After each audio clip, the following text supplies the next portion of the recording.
चलिए, good morning to all of you.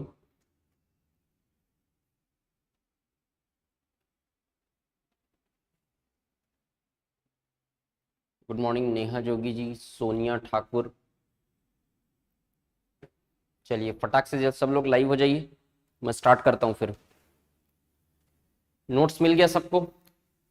देखिए, जो बाद में लाइव रिकॉर्डेड क्लास देख रहे हैं उनके लिए डिस्क्लेमर दे देता हूँ पहले से ही कि अनाउंसमेंट में नोट्स नीचे चला जाएगा ना, स्क्रॉल होते होते। तो थोड़ा स्क्रॉल करना, थोड़ा मेहनत करना, नीचे में आपको सारे नोट्स मिलेंगे। ठीक है, तो हड़बड़ाना मत। पहले से पैनिक हो जाते हैं स्टूडेंट लोग कि नोट्स नहीं मिल रहा है। नोट्स नीचे चला जाता है, स्क्रॉल करके आपको नीचे सर्च करना पड़ेगा। जो बाद में देख रहे हैं 5 दिन बाद, 7 दिन बाद, 8 दिन बाद देख रहे हैं स्टूडेंट, उनके लिए बता रहा हूँ। ठीक है, नीचे करके देखना, थोड़ा सा मेहनत करना। आप लोग को मिल गया जितने लोग हैं? चलिए, एक साथ नोट्स शेयर कर दिया हूँ, मॉडर्न हिस्ट्री का पूरा कंप्लीट।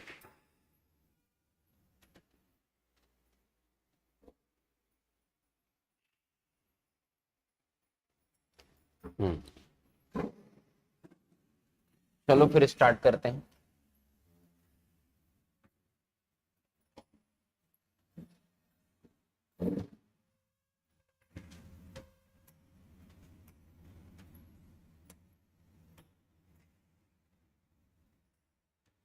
कहां तक कर लिए थे? 1857 की क्रांति तक हो गया था ना? चलो, तो 1857 की क्रांति के बाद देखना, ये पुनर्जागरण का काल बोलते हैं इसको। ये देखो, ये 19वीं सदी के अंतर्गत ही आएगा। ठीक है, 1800 से 1900 के बीच ये जो हुआ वो पुनर्जागरण का काल आया। मतलब इस टाइम पे क्या हुआ कि बहुत सारे बुद्धिजीवी लोग, पढ़े लिखे लोग सामने आए, जिन्होंने, इसके पहले बहुत सारी कुरीतियां मौजूद थी समाज में, जैसे कि सती प्रथा, दास प्रथा, नरबली प्रथा, विधवा क्या बोलते हैं, विधवा जो है वो विवाह नहीं कर सकती थी, कोई विधवा स्त्री जो है वो। तो वो सारी, बहुत सारी कुप्रथाएं मौजूद थी, बहुत सारे अंधविश्वास मौजूद थे पूरे समाज में। तो उस अंधविश्वास को दूर करने के लिए धार्मिक पुनर्जागरण का काल आया। मतलब लोगों को केवल, देखो, लोग की सिर्फ क्या करते रहते थे? धर्म धर्म करते रहते थे। बेसिकली देखो, वो समझते थे कि श्रद्धा है ये, और श्रद्धा नहीं था, वो अंधविश्वास था। श्रद्धा और अंधविश्वास में बहुत कम फर्क होता है।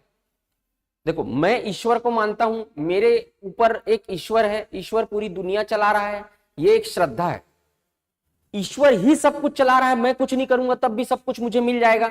भगवान तो है ऊपर में, मेरे कुछ करने की जरूरत नहीं है, सिर्फ भगवान, मैं से भगवान से आशीर्वाद लूंगा, भगवान की आराधना करूंगा और मुझे सब कुछ मिल जाएगा। ये अंधविश्वास है। बहुत कम फर्क है श्रद्धा और अंधविश्वास, एकदम, आप एकदम एक लाइन का फर्क है बस। ईश्वर को मान रहा हूं मैं, मेरे ऊपर ईश्वर है, ये श्रद्धा है मेरी, लेकिन मुझे कुछ नहीं करना पड़ेगा, ईश्वर सब कुछ कर देगा, ये अंधविश्वास है। आप कर्म करेंगे और उसके साथ ईश्वर को पूजेंगे या भक्ति करेंगे, तब ईश्वर कुछ करेंगे आपके लिए। ईश्वर आपको कॉन्फिडेंस दे सकते हैं कि तुम जो करोगे उसमें आप सफल होगे, ये सही है। लेकिन आप कुछ नहीं करोगे और भगवान सब कुछ कर देंगे, फिजूल बात है, ये कुछ नहीं हो सकता। इससे आपको कर्म करना ही पड़ेगा, मेहनत आपको करनी ही पड़ेगी। अगर ऐसा होता तो भगवान, पूरा लोग मंदिर में जाके बैठे रहते, एग्जाम निकल जाता उनका। ऐसा नहीं हो सकता। तो ये किसने बताया उस समय? और ये अंधविश्वास यही होता है कि ये धागा पहन लो, ये माला पहन लो, ये सब पहन लो, सब कुछ हो जाएगा, तुमको कुछ करने की जरूरत नहीं है। ये जो चीजें हैं ना, वो अंधविश्वास के अंतर्गत आती हैं। इससे बचना है जीवन में। तो ये जो बताया वो इन्होंने बताया सब। और सामाजिक कुरीतियों को समाप्त करने का जो इनिशिएटिव लिया, जो प्रयास किया समाज में, वो सब इन लोगों ने किया। बहुत से विरोध झेलने पड़े उस समय इनको, बहुत विरोध हुआ इनका। क्योंकि देखो, आज भी जो थोड़ा सा भी इन चीजों के बारे में मुखर होता है, आज करंट सिनेरियो की अगर बात करोगे आप, तो उसको धर्म विरोधी समझ लेते हैं लोग। थोड़ी सी भी धार्मिक कुरीतियों पर, क्योंकि ये जो कुरीतियां हैं अभी भी समाज में, दहेज प्रथा क्या है? कुरीति ही तो है। उसको आप समाज में आवाज उठाओ समाप्त करने के लिए। कुछ बहुत सारे स्टेट्स हैं, जो बहुत सारे रीजन हैं, जो ग्रामीण क्षेत्र के लोग विरोध करना चालू कर देंगे, आप ही का विरोध करना चालू कर देंगे। हमारे धर्म में लिखा है, धर्म विरोधी करार दे देंगे आप। आज भी होता है। थोड़ा सा भी कुछ धार्मिक भावनाओं पे आप चोट कर दो जो खराब है, जो गरीब तबके के लोगों के लिए संभव नहीं है, थोड़ी सी भी धार्मिक भावनाओं पे अगर आप चोट कर दो तो कुछ तथाकथित धर्म बुद्धिजीवी लोग क्या करने लगते हैं, आपको धर्म विरोधी करार दे देंगे, एंटी हिंदू एंटी मुस्लिम पर 50 तरीके का प्रोपेगेंडा चला देंगे। तो ये होता है, ये आज भी होता है कि आप थोड़ा सा भी सामाजिक कुरीतियों के प्रति मुखर होते हो तो लोग उसको संस्कार समृद्धि संस्कृति समझने लग जाते हैं और उसका विरोधी दिखाने लग जाते हैं आपको। तो ये तब भी होता है, आज भी होता है। तो तब भी हुआ, इन लोग को बहुत ज्यादा इस रिफॉर्म लाने के लिए, समाज में सोशियोलॉजिकल रिफॉर्म लाने के लिए लोग को बहुत मेहनत करनी पड़ी, बहुत सारा विरोध झेलना पड़ा, लेकिन इतिहास में नाम दर्ज हुआ इनका, क्योंकि इन्होंने बहुत सारी कुरीतियों को समाप्त करने का प्रयास किया था। तो उन्हीं कुरीतियों के क्रम में ब्रह्म समाज की स्थापना की राजा राम मोहन राय ने। अब इनके संबंध में इतनी सारी चीजें हैं, इनकी इतनी सारी किताबें हैं कि मैं पूरा एक लेक्चर ले सकता हूं एक एक इंसान की, मतलब एक एक कैरेक्टर इतना महत्वपूर्ण है इनका कि वो एक एक क्लास निकल जाएगा उसमें। लेकिन मैंने इसको, अभी आपके पास उतना समय नहीं है, तो मैंने इसको क्या किया, एक टेबल के फॉर्म में डाला। ये फैक्ट आपको याद करना, यहीं से सवाल आता है। इसको मैं थोड़ा थोड़ा एक्सप्लेन करूंगा, उसको समझ लीजिएगा तो आपको बैकग्राउंड की स्टोरी क्या आ जाएगी, समझ में आ जाएगी। और ये टेबल को याद कर लीजिएगा, ये एक टेबल में इतनी चीजें डाली हुई हैं, इतनी जगह से चीजें निकाल के, ये एक टेबल मतलब आप कह लीजिए कितना पॉइंट है ये अगर 5 पॉइंट है, ये 6 पॉइंट, पेज 6 पॉइंट, तो एक एक पॉइंट 5-5 पेज का है, एक एक पॉइंट, तो 30 पेज का चीजों को एक टेबल में मैं डाला हूं ताकि वो ये फटाफट आपको याद हो सके। फैक्ट यहीं से आते हैं, लेकिन ये आपको क्या है कि जैसे कि पीएससी की तैयारी करोगे, तो पीएससी की तैयारी करोगे तो उसमें कूट वाला सवाल आता है, तो आपको एक कैरेक्टर को पूरा समझना पड़ेगा। जैसे राजा राम मोहन राय है, राजा राम मोहन राय की सोच क्या थी, कैसे व्यक्ति थे, उनका व्यक्तित्व क्या था, उसको थोड़ा सा क्या करना पड़ता है, समझना पड़ता है उसमें। लेकिन यहाँ पर मैं आपको सिर्फ ओरली बता रहा हूँ, वहां पे आप समझने का कोशिश करिएगा और जो फैक्चुअल चीजें उसको याद रखने की कोशिश करना है आपको। ठीक, समझ रहे लाइव वाले?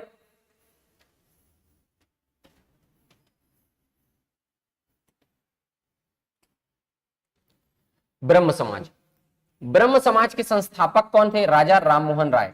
20 अगस्त 1828 को कलकत्ता में इन्होंने क्या किया था, ब्रह्म समाज की नींव रखी थी। ब्रह्म समाज क्या था, जितने भी लोगों ने संगठन बसाया, संगठन के क्या है, प्रमुख हैं ये लोग। तो ये संगठन जो है सामाजिक सुधार के लिए प्रयास करता था, है ना। तो एकेश्वर ब्रह्म समाज की का उद्देश्य क्या था, एकेश्वरवाद का प्रसार। मतलब ब्रह्म समाज कहता था कि ईश्वर एक है, आज भी बोलते हैं सबका मालिक एक। तो ऐसा नहीं होता है कि कहेंगे कि जैसे हिंदू धर्म में ही 64 करोड़ देवी देवताओं का उल्लेख है, बहुत सारे देवी देवता हैं, शंकर भगवान, उनके कई रूप, ब्रह्मा उनके, विष्णु उनके कई रूप, तो सब अलग अलग देवी देवता हैं, हर धर्म के अलग अलग देवी देवता हैं। तो ये कहते थे सारे देवी देवता एक, सबका मालिक एक। इन्होंने नहीं कहा था, राजा राम मोहन राय ने क्या बोला था, एकेश्वरवाद का प्रसार किया था, मतलब ईश्वर एक है कहा। और क्या कहा, मूर्ति पूजा का विरोध किया इन्होंने। मूर्ति पूजा का विरोध कहा, ईश्वर अपने मन में बसते हैं कहा, आप अपने मन से उनको पूजिए। मूर्ति का विरोध किया इन्होंने, मतलब मूर्ति के पास जाओगे और मूर्ति की आराधना करोगे तभी ईश्वर खुश होंगे, ऐसा नहीं है। ईश्वर तो कण कण में है, तो ईश्वर आपके दिल में भी है, आपके मन में भी है, आपके भीतर ईश्वर है, तो आप उसको वैसे पूजो। तो इन्होंने क्या किया, मूर्ति पूजा का विरोध किया। तो 2 महत्वपूर्ण सिद्धांत इनके क्या थे, एकेश्वरवाद का प्रसार, मतलब ईश्वर एक है कहा, और मूर्तियों में नहीं है, ईश्वर कण कण में है कहा, मतलब मूर्ति पूजा का विरोध किया इन्होंने।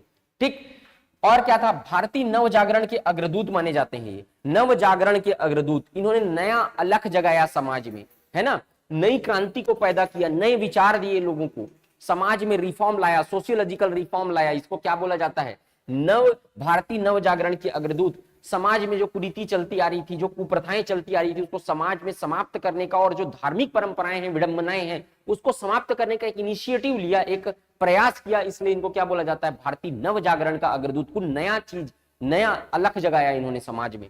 दूसरा, इनको सुधार आंदोलनों को प्रवर्तक कहा जाता है। पेपर में एक लाइन का सवाल आता है सीधा सीधा कि ये सुधार आंदोलनों के प्रवर्तक के नाम से किन्हें जाना जाता है, आधुनिक भारत का पिता किसे कहा जाता है, नव प्रभात का तारा किसे कहा जाता है। सीधा सीधा याद रखना, लेकिन मतलब समझा रहा हूं इसका। भारतीय पत्रकारिता का जनक कहा जाता है, देखिए इसको बंद करो तो, भारतीय पत्रकारिता का जनक कहा जाता है। देखो क्या हुआ था, 1800, इनका पूरा जर्नी देखना, 1815 ये सब सिर्फ ध्यान रखना ना। 1815 में आत्मीय सभा का गठन किया था, ये भी एक क्या बोलते हैं, एक संगठन था, आत्मी सभा का गठन किया। 1817 में इन्होंने डेविड हेयर के प्रयासों से कलकत्ता में कॉलेज की स्थापना की थी। ठीक है, डेविड हेयर के प्रयासों से 1828 में 20 अगस्त 1828 को अगर आप देखेंगे कलकत्ता, 20 अगस्त 1828 को ब्रह्म समाज की स्थापना की थी इन्होंने, कलकत्ता में ब्रह्म समाज की स्थापना की थी। उसके बाद 1821 को इन्होंने संवाद कैमुदी नाम की एक पत्रिका चलाई। ठीक है, तो वो संवाद कैमुदी पत्रिका इन्होंने चलाई थी 1821 में, जो फारसी भाषा में था, सॉरी हिंदी, संवाद कैमुदी ये हिंदी भाषा पत्रिका थी, इसलिए इनको क्या कहा जाता है, भारतीय पत्रकारिता का जनक कहा जाता है। 1822 में इन्होंने मिरातुल पत्रिका निकाली, मिरातुल जो भाषा थी, जिसकी भाषा थी फारसी। तो याद रखिएगा कि 1821 में ये दोनों पत्रिकाओं को पूछता है, संवाद कैमुदी के संपादक कौन थे, राजा राम मोहन राय, मिरातुल पत्रिका राजा राम मोहन राय। तो ये हिंदी में थी, इसकी भाषा को भी याद रखना है, ये मिरातुल जो थी वो फारसी में थी। तो 1821 में इन्होंने संवाद कैमुदी पत्रिका का संपादन किया, 1822 में इन्होंने मिरातुल पत्रिका का संपादन किया। 1822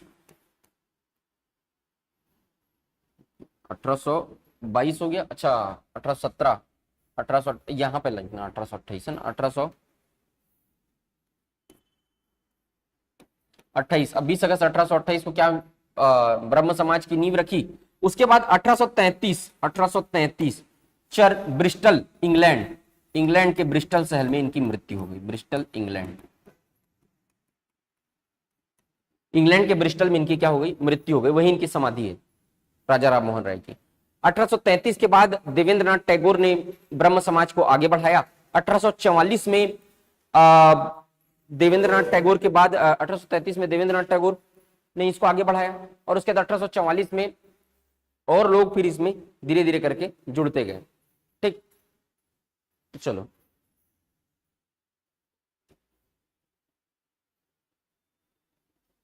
इतना याद रखना।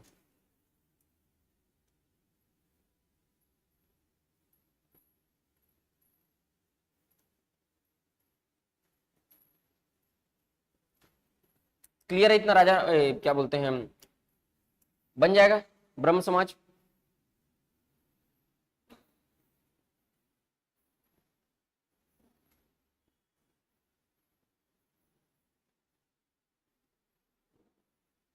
चलो आगे देखते हैं प्रार्थना समाज, सॉरी तत्वबोधिनी सभा। देवेंद्रनाथ टैगोर ने 1839 में कलकत्ता में तत्वबोधिनी सभा की नींव रखी। इसको पेपर में पूछ चुका है कई बार। तत्वबोधिनी सभा के संस्थापक कौन थे? तो कौन थे? देवेंद्रनाथ टैगोर थे। राजा राम मोहन राय के विचारों को प्रसार करने के लिए 33 में राजा राम मोहन राय की मृत्यु हो गई थी 1833 में। 1839 में उन्होंने तत्वबोधिनी सभा की नींव रखी, इनके विचारों को क्या करने के लिए, आगे बढ़ाने के लिए। तीसरा है प्रार्थना समाज। आत्माराम पांडुरंग ने इसकी स्थापना की थी, प्रार्थना समाज की, 1867 बंबई। ये टेबल में जो कुछ भी दिया है याद रखना है आपको। ये टेबल को मैं बहुत अलग अलग जगह से इकट्ठा करके एक टेबल में डाल दिया हूं, ताकि एक साथ फटाक से आपको सारा चीज याद हो जाए। ये पूरा लगभग 30, 40, 50 सालों का इतिहास है ये पूरा, ये जो पुनर्जागरण का काल था वो। लेकिन आपको इसको इतने को पढ़ने हैं, तो ये चीज से यहां से सवाल आता है। स्त्री शिक्षा को प्रोत्साहन दिया था इन्होंने, और जाति प्रथा का विरोध किया था, और स्त्री पुरुष की आयु सीमा में वृद्धि की थी। विवाह की आयु सीमा में वृद्धि, बाल विवाह होता था उस समय। तो सबसे महत्वपूर्ण इनको जो पूछता है प्रार्थना समाज आत्माराम पांडुरंग से संबंध में, तो इसी को पूछता है कि विवाह की आयु सीमा में क्या किया था इन्होंने, वृद्धि किया था। ठीक है, चलो बाद में आरजी भंडारकर और महादेव गोविंद रानडे भी शामिल हुए इसमें। किसमें? प्रार्थना समाज में। पुनः सार्वजनिक सभा की नींव रखी किसने? महादेव गोविंद रानडे। और दक्कन एजुकेशन सोसाइटी की भी नींव किसने रखी थी? महादेव गोविंद रानडे। दोनों को पूछता है, पुनः सार्वजनिक सभा महादेव गोविंद रानडे और दक्कन एजुकेशन सोसाइटी, ये भी कौन? महादेव गोविंद रानडे। दोनों को याद रखना, और प्रार्थना समाज का सन याद रखना। इसका महत्वपूर्ण, अगर इसमें से भी इंपॉर्टेंट देखोगे तो स्त्री पुरुष की आयु में वृद्धि, ये बहुत इंपॉर्टेंट है, ये कई बार पूछा है पेपर में, तो इसके उद्देश्य कई बार पूछ देता है ना, तो याद रखना। बाकी वन लाइनर में आपको पूछेगा कि प्रार्थना समाज की स्थापना किसने की, कब की। व्यापम में अभी के जिस पैटर्न के हिसाब से संभावना है कि अगर यहां से सवाल आएगा तो इसी प्रकार का एकदम ऊपर ऊपर का सिंपल सवाल, कब की, किसने की, बस। ये उद्देश्य तो थोड़ा डीप हो गया। बोले वो सीधा पूछेगा पुनः सार्वजनिक सभा की स्थापना किसने की, दक्कन एजुकेशन सोसाइटी के संस्थापक कौन थे, मिरातुल पत्रिका के संपादक कौन थे। सीधा एक लाइन में सवाल आएगा, एकदम सिंपल। समझ में आया? तो मैं इसीलिए ना आपको वैसे टाइप का पढ़ा रहा हूं कि जैसा कम पढ़ के आपको अभी बेटर परफॉर्मेंस आप कर सको वहां पे। आर्य समाज, आर्य समाज के संस्थापक थे दयानंद सरस्वती। दयानंद सरस्वती 1875, 1875 में मुंबई में आर्य समाज की स्थापना की थी दयानंद सरस्वती। आर्य समाज का कार्यालय आप अभी देखते होंगे, सेंटर काफी सारा हर सिटी में रहता है, ठीक है, जो इंटरकास्ट मैरिज भी करवाता है ना। वैदिक धर्म की स्थापना पर इन्होंने बल दिया। इन्होंने कहा कि सारा चीज वेद से आया हुआ है, 4 वेद है, ऋग्वेद, यजुर्वेद, सामवेद, अथर्ववेद, चारों वेद से ही सब कुछ जितना भी दुनिया चल रही है पूरे वेद से चल रही है। वेदों की ओर लौटो का नारा दिया था इन्होंने। सत्यार्थ प्रकाश इनकी बहुत प्रसिद्ध पुस्तक है, इसको कई बार पूछ चुका है पेपर में, है ना। किताब थी इनकी क्या, सत्यार्थ प्रकाश। भारतीय अशांति का जनक इनको वेलेंटाइन शिरोल ने कहा। वेलेंटाइन शिरोल ने इनको भारतीय अशांति का जनक कहा, पेपर में कई बार आया ये सवाल भी। वेलेंटाइन शिरोल ने क्या कहा, भारतीय अशांति का जनक कहा। सत्यार्थ प्रकाश इनकी किताब थी। दयानंद सरस्वती का मूल नाम मूल शंकर था, मूल शंकर इनका एक्चुअल नाम क्या था, मूल शंकर। वेदों की ओर लौटो का नारा दिया था, नारा को भी याद रखना है, ठीक है। चलो आगे देखेंगे theosophical society. Madam Helena Blavatsky तथा Henry Steel Olcott, madam Helena Blavatsky और हेनरी स्टील अल्काट, इन्होंने थियोसॉफिकल सोसाइटी की स्थापना की थी। थियो मतलब होता है ईश्वर और सोफिया मतलब होता है विश्वास, ईश्वर पर विश्वास, ठीक है। तो यहां पर 1875 में स्थापना किया था। प्राचीन हिंदू धर्म एवं दर्शन का प्रसार एवं हिंदू बंधुत्व की भावना को विकसित करना, प्राचीन हिंदू धर्म का प्रसार करना इनका प्रमुख उद्देश्य था, ठीक। थियोसॉफिकल सोसाइटी, इनकी स्थापक संस्थापक और इनके सन को याद रखना। आगे देखेंगे रामकृष्ण मिशन, स्वामी विवेकानंद। स्वामी विवेकानंद, स्वामी विवेकानंद जो थे इनको स्वामी की उपाधि दी थी खेतड़ी के राजा ने।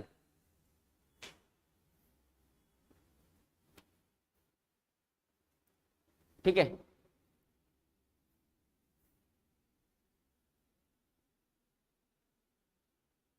और यहां पर राजा, ये जो राजा की उपाधि है ना, राजा राममोहन राय को राजा की उपाधि दी थी अकबर द्वितीय ने। राममोहन राय इनका नाम था, राजा की उपाधि इनको अकबर द्वितीय ने दी थी, पेपर में आता है, ठीक है।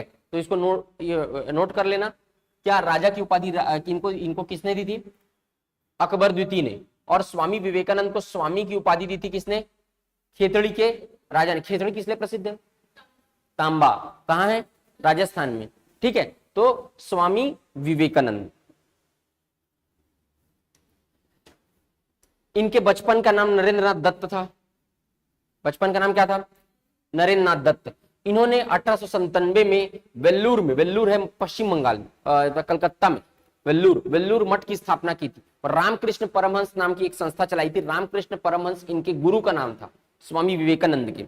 स्वामी विवेकानंद के गुरु का नाम क्या था, रामकृष्ण परमहंस। तो उन्हीं के नाम पर वहां पर एक मठ की स्थापना, आज भी वो मठ है स्पिरिचुअल, मतलब लोग जाके वहां पर कई सारे, मतलब बहुत शांति है, पीसफुल इलाका है एकदम। तो वहां पर जाके ध्यान करते हैं लोग, ठीक है। बहुत सारी चीजें, उनके पूरे जीवन दर्शन को वहां पर दिखाया गया है। वेल्लूर मठ बहुत फेमस जगह है, कभी मौका मिले तो जाना। तो स्वामी विवेकानंद जो थे स्पिरिचुअलिटी को मानते थे मुख्य रूप से। देखो 3 चीज होती है, ये आपको इससे हमेशा सामना करने के लिए मिलेगा। एक है श्रद्धा, दूसरा है आध्यात्म, और तीसरा है अंधविश्वास। ये तीनों का मतलब समझना जीवन में। श्रद्धा, श्रद्धा अभी बताया मैं आपको, ईश्वर का एग्जिस्टेंस इस दुनिया में है। जैसे देखो, एक बहुत फेमस सर्जन है यूरोपियन कंट्री के, बहुत फेमस सर्जन है। उन्होंने कहा, उन्होंने अपने स्टेटमेंट में बताया अभी कि वो बोले कि बहुत सारे न्यूरो सर्जन है वो, है ना, न्यूरो से रिलेटेड भयानक सर्जरी की है उन्होंने कहा कि बहुत सारे पेशेंट मेरे पास ऐसे आए जो मैं पूरे कॉन्फिडेंस में था कि मैं बचा लूंगा इसको। पूरा मेरा एक्सपीरियंस कहता था कि ये इतना आसान केस है कि मैं आसानी से इसको बचा लूंगा, लेकिन मैं नहीं बचा पाया, उनकी मृत्यु हो गई। और उन्होंने कहा कि कई सारे केसेस ऐसे आए जो मेरे को कंफर्म था कि ये नहीं बचेंगे, इतना खराब केस था कि मैं जानता था कि नहीं बचेंगे, लेकिन मेरा वो काम है सर्जरी करना, मैं पहले ही नहीं छोड़ सकता। भले मुझसे सर्जरी करते करते उनकी मृत्यु हो जाए, लेकिन मैं पहले ये सरेंडर नहीं कर सकता, मेरा काम है वो, तो मैंने सर्जरी किया बेमन से, मतलब मैंने कहा कि ये नहीं बच सकते, पॉसिबल ही नहीं बचना इनका, मुझे पता था, लेकिन वो बच गए। तो इसका मतलब क्या है, हमसे ऊपर भी कोई है जो इस दुनिया को चला रहा है। ये प्रैक्टिकल उनका उसका एग्जांपल है। तो ईश्वर का एग्जिस्टेंस है इस दुनिया में, ये क्या है, श्रद्धा है। उससे हमको ताकत मिलती है, उससे आत्मविश्वास मिलता है, उससे बल मिलता है, ये श्रद्धा है। लेकिन हम कुछ नहीं करेंगे, खाली ईश्वर ही हमको सारा सफल करवा देगा दुनिया में, केवल ईश्वर को पूजना जरूरी है। यहां इस जगह पे जाएंगे तो ये हो जाएगा, ये धागा पहनेंगे तो ये हो जाएगा, ये माला पहनेंगे तो ये हो जाएगा, ये अंगूठी पहनेंगे तो ये हो जाएगा, यहां पर चादर चढ़ाने से ये हो जाएगा, हमको कुछ नहीं करना पड़ेगा, ये क्या है, ये अंधविश्वास है।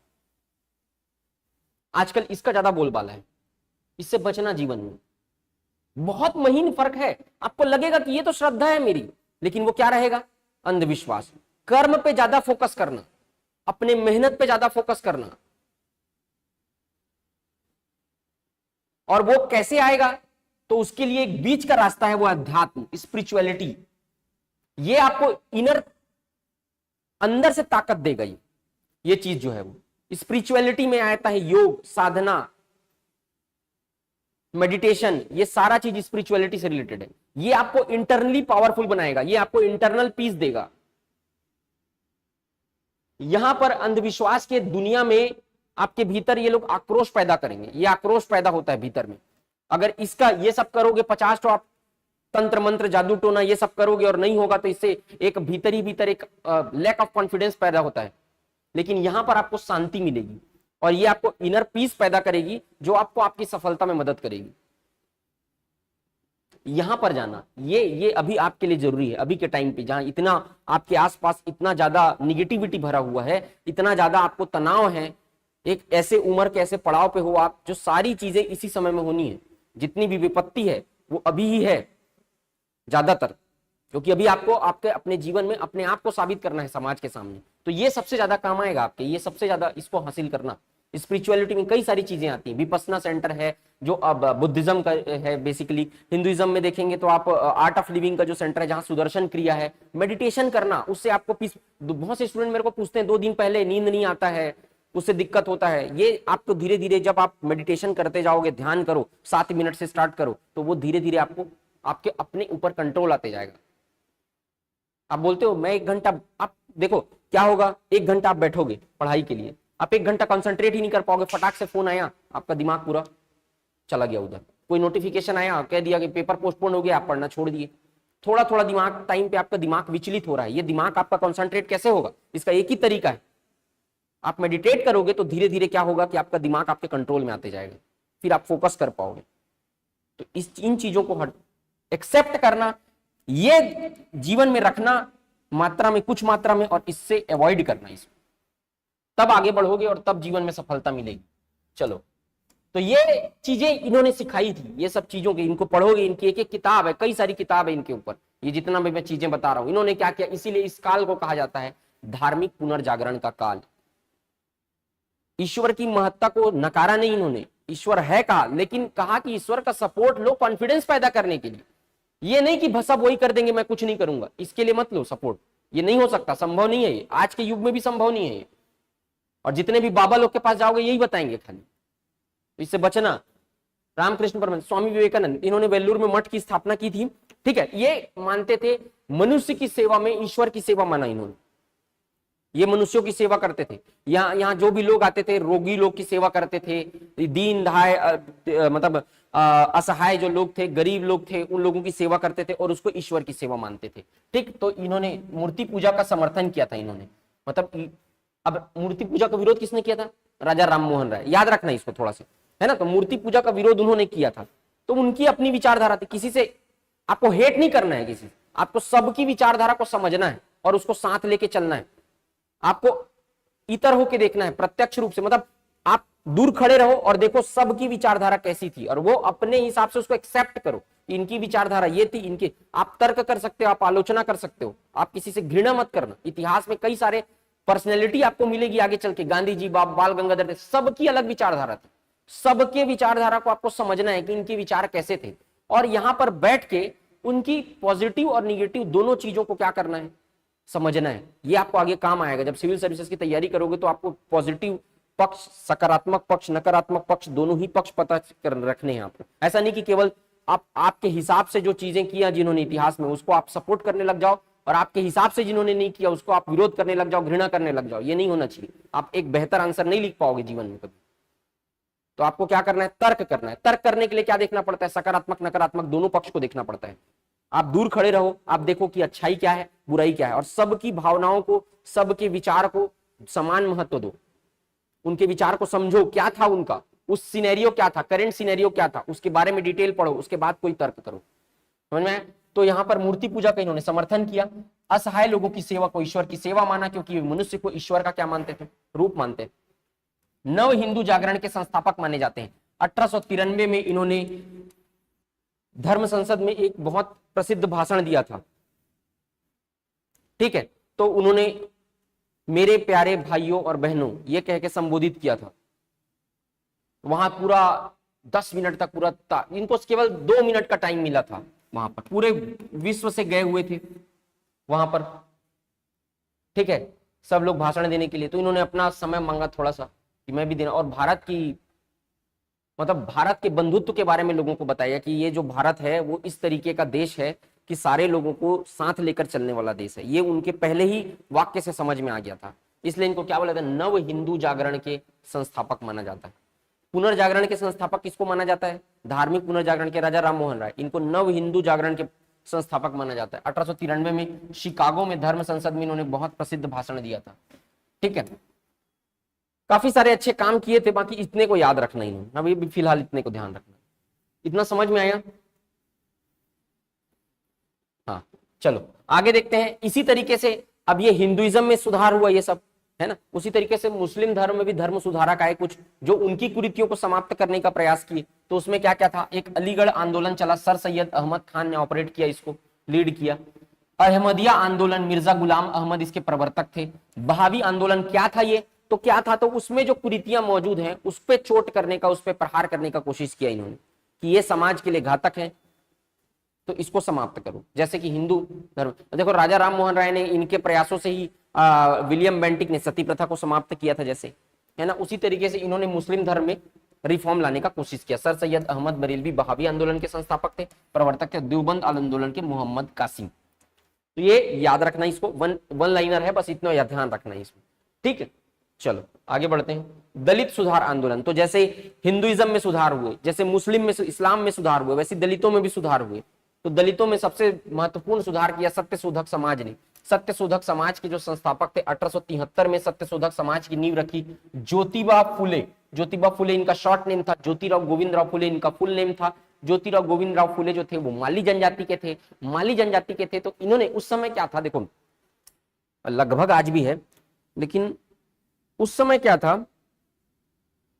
कि ब्राह्मण, देखो ब्राह्मण क्षत्रिय वैश्य शूद्र, ये जो कास्टिसिज्म था वो बहुत ज्यादा उस समय फैला हुआ था। ब्राह्मण को ऊपर मानते थे और बाकी जो दलित और ये तो उन लोग को नीचे बिठाते थे। आज भी करते हैं, लेकिन ग्रामीण क्षेत्र में, शहर में थोड़ा कम हो गया है। उनको अपने साथ मतलब बराबरी का दर्जा उनको प्राप्त नहीं था। समाज में जाति के आधार पे क्या था, बहुत ज्यादा बटा हुआ था समाज। इन्होंने क्या किया कि अब ये जो थे वो माली जाति के थे, तो इन्होंने ब्राह्मणों की सर्वोच्चता के खिलाफ क्या किया, एक मुहिम छेड़ा। उन्होंने कहा कि ये भी इंसान है, हम भी इंसान हैं, तो ब्राह्मण ही उच्च पद पे क्यों रहेंगे। तो ब्राह्मण की सर्वोच्चता के विरुद्ध इनका मेन था। देखो इन्होंने क्या किया, देखो अगर कहीं ये ऊपर है ये नीचे हैं, तो ये जैसे कि एसटी एससी कैटेगरी के हैं, ये लोग माली जाति के हैं, बाकी लोग हैं, तो ब्राह्मण ही उच्च स्थान पर क्यों प्राप्त है, उनको क्यों समान का दर्जा, इनको समान रूप से क्यों दर्जा नहीं मिला, इनके बराबरी का, इसके खिलाफ। तो ब्राह्मणों की सर्वोच्चता के खिलाफ इन्होंने क्या चलाया, आंदोलन चलाया। ज्योतिराव गोविंदराव फुले ने 1873 इनमें इनका साथ दिया था इनकी पत्नी ने, सावित्रीबाई फुले इनका नाम था। सावित्रीबाई फुले ने पूरे देश की पहली बालिका विद्यालय की स्थापना की थी। आज भी वो बालिका विद्यालय है, लेकिन वो पूरा खंडहर हो गया, उसको संरक्षित करना चाहिए सरकार को। पूरे देश में पहले बालिका, मतलब लड़कियों के लिए कोई स्कूल ही नहीं था, पहला स्कूल की नींव रखी थी इन्होंने, सावित्रीबाई फुले ने।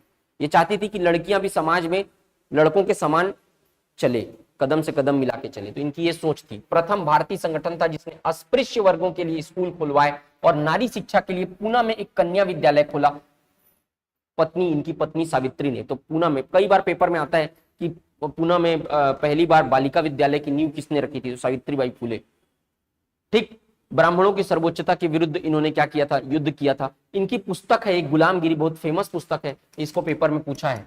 गुलामगिरी किसका पुस्तक है, ज्योतिबा फुले की किताब है गुलामगिरी, है ना। आत्मसम्मान आंदोलन चलाया था वी रामास्वामी नायकर ने। डॉक्टर भीमराव अंबेडकर ने भी, अच्छा ये अलग है ना, आत्मसम्मान आंदोलन के प्रवर्तक कौन थे, वी रामास्वामी नायकर। डॉक्टर भीमराव अंबेडकर बहिष्कृत हितकारिणी सभा के संस्थापक थे। ठीक, तो ये सब क्या था, दलित सुधार आंदोलन था। इसको वन लाइनर में याद रखना कि किसके संस्थापक कौन थे, कौन कौन क्या क्या किए। सामाजिक सुधार हेतु उठाए गए कदम, देखो सामाजिक सुधार, देखो ये पांच तो मैं डेट बता रहा हूं, इसमें पेपर में आता है ये कि ये सब सामाजिक कुरीति थी। सती प्रथा, दास प्रथा, विधवा पुनर्विवाह, ये बाल विवाह, ठगी प्रथा, ये सब सामाजिक कुरीति थी। इसको समाप्त किसने किया, कौन से सन में किया। जैसे कि सती प्रथा को राजा राम मोहन राय ने, विलियम बेंटिक उस समय कौन थे, वायसराय थे। इस तरीके से याद रखना है ना। तो 1829 में सती प्रथा का अंत किया राजा राम मोहन राय ने, विलियम बेंटिक ने किया। मतलब विलियम बेंटिक ने किया, लॉ मेकिंग का पावर किसके पास था, वायसराय के पास। लेकिन यहां से भारत से उनको क्या करना, हमारी ही समाज में जो कुरीति है उसको समाप्त करना है, तो हमको स्टेप उठाना पड़ेगा ना। तो मांग किसने किया, तो विलियम बेंटिक ने राजा राम मोहन राय की सहायता से। इसके लिए इनिशिएटिव किसने किया था, राजा राम मोहन राय ने किया। अब सती प्रथा उस समय की बहुत बड़ी कुरीति थी, लेकिन उस समय का लोगों का अंधविश्वास इतना ज्यादा था कि उसको समाप्त करने के लिए लोग तैयार नहीं थे। और जैसे आज के समय में कोई भी कुरीति, मतलब जो बहुत दिन से चली आ रही है, हालांकि वो समाज के लिए घातक है, लेकिन आप अगर उसमें थोड़ा सा भी चोट करने की कोशिश करोगे तो समाज आपके खिलाफ हो जाएगा कि हमारी संस्कृति, हमारे धर्म पे उंगली उठा रहा है, आपको ही धर्म विरोधी घोषित कर देगा। ठीक, तो वो सेम चीज इनके साथ हुआ था। तो इन राजा राम मोहन विलियम बेंटिक ने किया था। 1843 में दास प्रथा का अंत लॉर्ड एलेनबरो ने किया था। 1856 में विधवा पुनर्विवाह अधिनियम लाया था, लॉर्ड कैनिंग के समय में पारित हुआ था, ईश्वर चंद्र विद्यासागर के प्रयासों से। किसने प्रयास किया था, ये ज्यादा महत्वपूर्ण है, भारतीय लोगों का नाम पूछता है। तो ईश्वर चंद्र विद्यासागर ने क्या किया था, विधवा पुनर्विवाह अधिनियम पारित करवाया था। 1860 में बाल विवाह अधिनियम ईश्वर चंद्र विद्यासागर के सहयोग से पारित हुआ था। बाल विवाह को समाप्त करने का जो अधिनियम था, बाल विवाह को समाप्त करने का, ठीक है। और 1930 में नरबली प्रथा को समाप्त करने का, ये ठगी प्रथा का भी अंत लॉर्ड विलियम बेंटिक ने किया था। ये 1860 में ठगी प्रथा का भी अंत हुआ था, इनके बारे में ये याद रखना। और 1930 में नरबली प्रथा समाप्त किया था हार्डिंग प्रथम ने। क्लियर। तो ये टेबल जो मैं सबको टेबल में डाला हूं, इसीलिए डाला हूं क्योंकि आप फटाफट उसको याद करके जल्दी जल्दी इसको खत्म कर सको, और जो फैक्ट आता है एकदम सिंपल, वो चीज आपको याद रहे। इसको बार बार पढ़ना, कहीं से भी सवाल आएगा वन लाइनर, सबसे ज्यादा मॉडर्न हिस्ट्री से ही सवाल आता है, ठीक है, समझना इसको। इसके बाद मैं मिडाइवल हिस्ट्री का एक रिकॉर्डेड, देखो अभी ही रिकॉर्ड किया था, है ना, कुछ दिन पहले। तो उस रिकॉर्डेड को मैं, देखो एक चार्ट प्रिपेयर है मिडाइवल हिस्ट्री का, है ना। मिडाइवल हिस्ट्री का मैंने एक चार्ट प्रिपेयर किया, चार्ट में सारा चीज को डाला है जो इंपॉर्टेंट चीजें हैं। 3 चीज से को सवाल आता है, एक लिटरेचर, साहित्य, आर्किटेक्चर, स्थापत्य, और बैटल, मतलब युद्ध। मिडाइवल हिस्ट्री में 1000 साल के इतिहास में 3 चीजें महत्वपूर्ण हैं। एक तो साहित्य, कौन सी किताब कौन लिखा, आर्किटेक्चर मतलब कि स्थापत्य, किसका निर्माण किसने करवाया, ताजमहल का निर्माण किसने कराया, कौन से मकबरे का निर्माण कौन करवाया, और युद्ध। तो युद्ध में लाइन से वो युद्ध है, तो उसके एक वीडियो है, वो पूरा रिकॉर्डेड है ना, उस पे उसको मैं डालूंगा अभी इस क्लास के बाद, उसको देखना आप लोग, ठीक। तो आपका पूरा जो मिडाइवल हिस्ट्री है वो एक लेक्चर में मैंने उसको पूरा एक चार्ट, और चार्ट को मैं प्रोवाइड करूंगा, उस चार्ट को पढ़ के जाना, वहां से बाहर से सवाल नहीं आएगा। बार बार सवाल, उसमें जितने सवाल आए हुए हैं उसको सारे को डाले हुए हैं मैंने, उसके अलावा भी बहुत सारी चीजें, वो एक चार्ट पढ़ लेंगे तो आपका मिडाइवल हिस्ट्री का काम खत्म हो जाएगा। इतना बड़ा 1000 साल का इतिहास पढ़ने का अभी के एग्जाम के हिसाब से जो आपको समय बचा हुआ है तो जरूरत नहीं है। तो उस वीडियो को देखना, आपका मिडाइवल हिस्ट्री हो जाएगा इतने में, एक लेक्चर में खत्म हो जाएगा। वो सारी इंपॉर्टेंट चीजों को मैंने चार्ट में डाला है, वो चार्ट को प्रिंट आउट निकाल के पढ़ना उसको, ठीक है, तो वो हो जाएगा आपका। तो मैं डालूंगा, उसको ध्यान देना, मिडाइवल हिस्ट्री हो जाएगा आपका। फिर मैं एंशिएंट हिस्ट्री को कवर करवाऊंगा, जो इंपॉर्टेंट चीजें हैं। समझ में आ रहा है लाइव वालों को। मेजर इंडियन रिवोल्ट,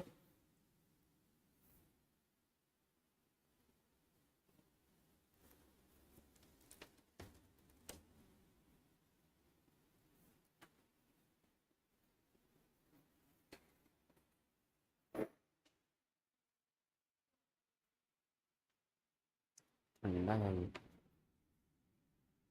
ये इतना ठंडा कैसे है? अच्छा आप अभी लाए हो?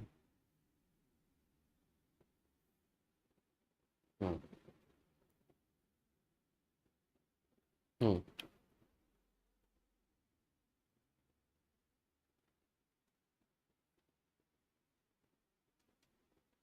चलो तो अब ये देखो इसमें क्या है, ये विद्रोह है, ये सन दिया हुआ है, ये क्षेत्र दिया हुआ है, नेतृत्वकर्ता दिया हुआ है।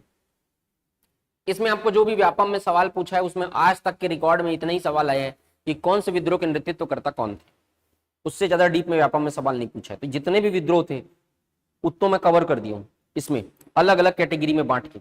इसको पढ़ना, सन आप देख लेना आपको याद हो रहा है कि नहीं हो रहा है। सन को नहीं पूछता है व्यापम, है ना, तो अभी तक तो नहीं आया है सन से सवाल, अब आ गया तो मैं नहीं बोल सकता, लेकिन फिर भी चांसेस इसका कम है। जो मैं ट्रैक रिकॉर्ड देख रहा हूं मैं उसके हिसाब से बात कर रहा हूं, ठीक है।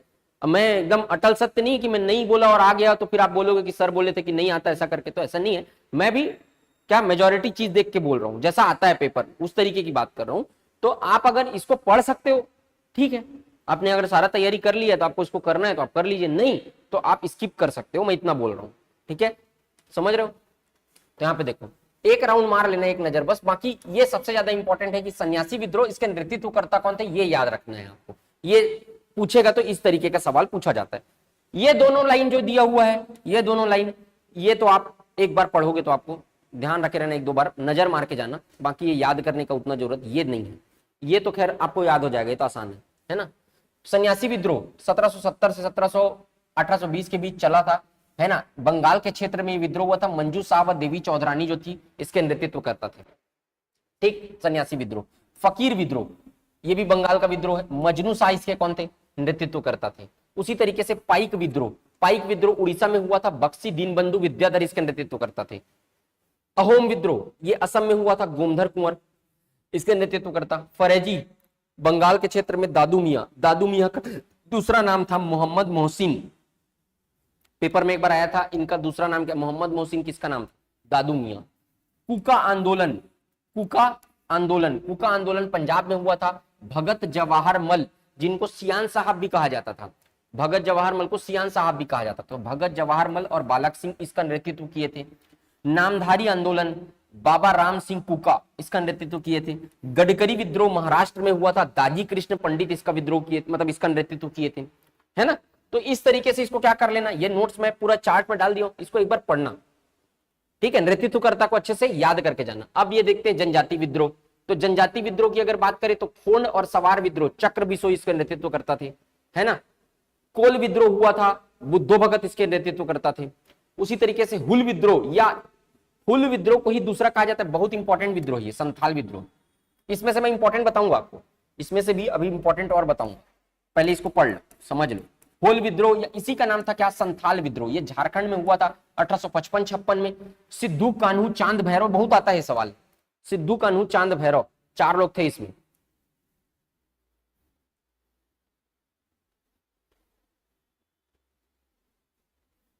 सिद्धू कान्हू चांद भैरव। मुंडा विद्रोह या उलगुलान विद्रोह इसी का दूसरा नाम है, मुंडा विद्रोह का दूसरा नाम क्या है, उलगुलान विद्रोह, उलगुलान विद्रोह। देखो जनजातियों में विद्रोह क्यों हुआ, देखो सारी जनजाति का, देखो एक विद्रोह का लगभग सारा विद्रोह में एक समान कारण है, क्योंकि अंग्रेज लोग प्रताड़ित करते थे, उनके जंगल को काटते थे, वो रेलवे ट्रैक बिछाना है या कुछ करना है, तो जल जंगल और जमीन ये तीनों के वो लोग बहुत ज्यादा, कई सारे पेड़ ऐसे हैं जिनको वो अपना क्या मानते हैं, ईश्वर मानते हैं, उसको आप काट दोगे तो वो क्या हो जाता है, विद्रोह पैदा होता था उसमें से। इनको मारते पीटते थे। तो लगभग सारे विद्रोह का एक कॉमन सिनेरियो है कि एक दबाने का कोशिश किया जाता था इनको, है ना, जंगल को काटने का कोशिश किया था, इनकी सांस्कृतिक परंपराओं से चोट पहुंचती थी, तो इसीलिए क्या होता था, जनजाति विद्रोह होता था। सारे विद्रोह का लगभग एक ही सिनेरियो है अगर कारण देखोगे तो, ठीक है। तो ये था मुंडा विद्रोह और उलगुलान विद्रोह 1899-1900 झारखंड में हुआ था, बिरसा मुंडा इसका नेतृत्व करता था, बहुत इंपॉर्टेंट है ये दोनों बहुत इंपॉर्टेंट है ये, ठीक है। खासी विद्रोह, खासी विद्रोह, खासी विद्रोह को रहने दो, है ना। रामोसी विद्रोह, रामोसी विद्रोह 22 में हुआ था, फिर 25 से 26, 39 41। चित्तर सिंह और नरसिंह दत्तात्रेय पेतकर इसके नेतृत्व करता थे रामोसी विद्रोह, ठीक है। रंपा विद्रोह, आंध्र प्रदेश में हुआ था अल्लूरी सीताराम राजू, गुरिल्ला युद्ध पद्धति का अनुसरण किया था इसने। गुरिल्ला युद्ध पद्धति, गुरिल्ला युद्ध पद्धति क्या था? छापा मार पद्धति, छुप के वार करने का जो पद्धति होता है उसको गुरिल्ला युद्ध पद्धति बोलते हैं, वो इसी में प्रयोग हुआ था। नागा विद्रोह मणिपुर में हुआ था, नागा युवती गॉडिनेलियो, इसको रानी की उपाधि पंडित नेहरू ने दी थी, रानी गॉडिनेलियो कहा जाता था इनको मणिपुर में। उसके बाद किसान विद्रोह हुआ था, किसानों पर कर के लिए विद्रोह होता था, कर जो है उल जुलूल लगाया करते थे अंग्रेज लोग। यहां पर भी तो विद्रोह हुआ था धमतरी में, छत्तीसगढ़ में कौन सा विद्रोह हुआ था? धमतरी में कौन सा विद्रोह हुआ था? पता लाइव वाले, जो कर के खिलाफ हुआ था, अंग्रेजों ने जबरदस्ती कर थोप दिया था, तो जो विद्रोह हुआ था, जो बहुत फेमस विद्रोह है, वहां एक क्या नाम था बताओ लाइव वाले?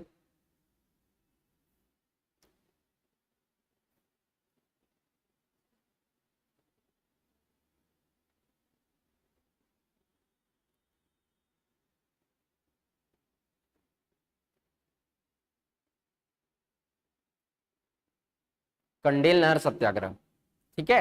कंडेल नहर सत्याग्रह जो हुआ था वो भी किसके? कर के विरोध में हुआ था, जबरदस्ती किसानों पर कर लगा देते थे। नील विद्रोह हुआ था, पाबना विद्रोह हुआ था, और अभी विद्रोह देखोगे आप चंपारण सत्याग्रह जो हुआ था, क्यों हुआ था?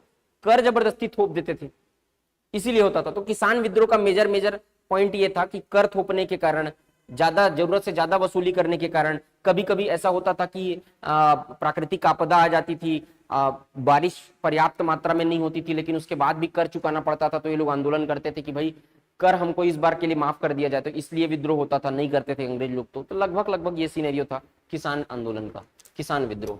तो यहाँ पर नील विद्रोह बंगाल में हुआ था। दिगंबर और विष्णु विश्वास सर्वाधिक व्यापक और जुझारू विद्रोह था, इसलिए इसको याद रखना। नील विद्रोह सर्वाधिक व्यापक और बहुत ज्यादा बड़ा विद्रोह था बंगाल का। दिगंबर और विष्णु विश्वास नेतृत्व करता थे। पाबना विद्रोह ईशान चंद्र शंभुपाल केशव चंद्र राय, किसानों का इसमें नारा था, हम महारानी और सिर्फ महारानी की रैयत होना चाहते हैं, मतलब केवल उनको टैक्स देना चाहते हैं ये। तो ये नारा को कई बार पूछ देता है। तो पाबना विद्रोह। दक्कन विद्रोह महाराष्ट्र में हुआ था। पागलपंथी विद्रोह करम शाह के नेतृत्व में हुआ था बंगाल में। मोपला विद्रोह केरल में हुआ था, मुदलियार इसका नेतृत्व करता थे। शौकत अली गांधी जी, मौलाना आजाद ने बाद में इसको समर्थन दिया था। और 20वीं सदी के किसान आंदोलन की बात करें तो एका आंदोलन हुआ था 1921 में उत्तर प्रदेश में, जिसके नेतृत्व करता मदारी पासी थे। और बारदोली सत्याग्रह 1928 में हुआ था, जिसके नेतृत्व करता सरदार पटेल थे। ये 20वीं सदी के किसान आंदोलन थे। तेभागा आंदोलन बंगाल में हुआ था, कंपाराम सिंह व भवन सिंह के नेतृत्व में। और एक तेलंगाना आंदोलन हुआ था। बस इतना याद रखना बस आंदोलन में। अब इसमें से भी इंपॉर्टेंट अगर देखेंगे तो मैं आपको बताता हूँ इसमें। और ज्यादा सवाल जो आता है वो आता है सन्यासी विद्रोह, फकीर विद्रोह, ये पाइक विद्रोह भी इंपॉर्टेंट है ना, ये कूका आंदोलन। हाँ बस ये वाले में कूका आंदोलन। जनजाति विद्रोह में ये दोनों विद्रोह, हुल विद्रोह, संथाल विद्रोह बहुत इंपॉर्टेंट है, और मुंडा विद्रोह बहुत इंपॉर्टेंट है दोनों, ठीक। और ये विद्रोह में नील विद्रोह बहुत इंपॉर्टेंट है, यहां पर नील विद्रोह। और ये मोपला विद्रोह, ये दो विद्रोह से ज्यादा सवाल आए हैं। बस इतना इंपॉर्टेंट है। बाकी आप एक बार देख लेना, सबके नेतृत्वकर्ता को यहां से सवाल बनते हैं मॉडर्न हिस्ट्री में, ठीक है। चलो क्लियर है लाइव वालों को?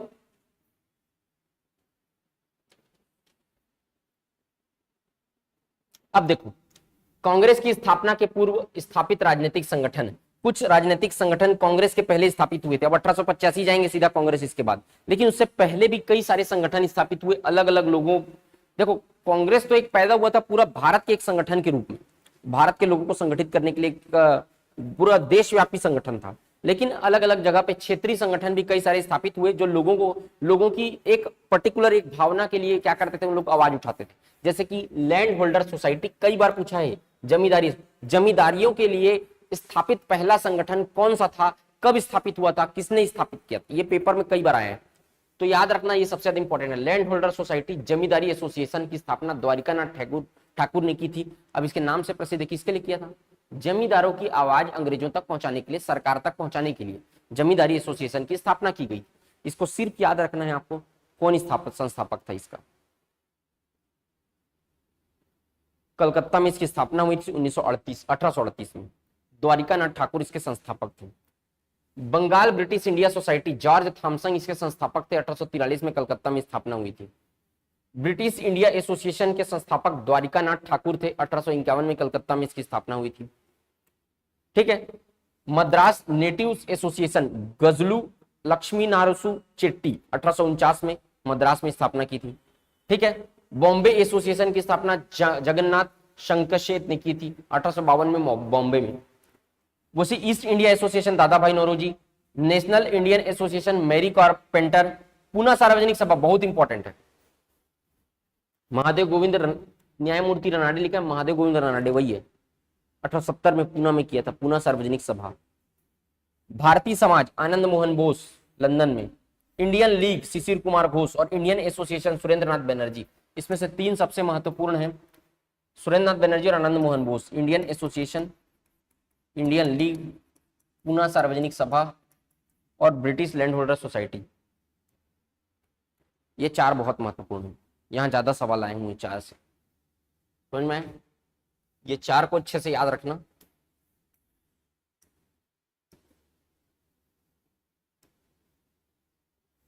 ये चार इंपॉर्टेंट है इसमें। ठीक है, चलो यहां पे और है। भारतीय राष्ट्रीय सम्मेलन सुरेंद्र नाथ बनर्जी और आनंद मोहन बोस। मद्रास महाजन सभा GS अय्यर, M वीर राघवाचारी, आनंद चार्लू। बॉम्बे प्रेसिडेंसी एसोसिएशन की स्थापना फिरोज शाह मेहता, KT तेलंग, बदरुद्दीन तैयब। पेपर में एक बार ये भी आया, बॉम्बे प्रेसिडेंसी एसोसिएशन। ठीक, चलो आगे देखते हैं राष्ट्रीय आंदोलन। ये अब आ रहे हैं हम लोग, देखो 3 पार्ट में डिवाइड किया गया है राष्ट्रीय आंदोलनों को। पहला पार्ट जो था वो था 1885 से 1905, 3 भाग में। 1885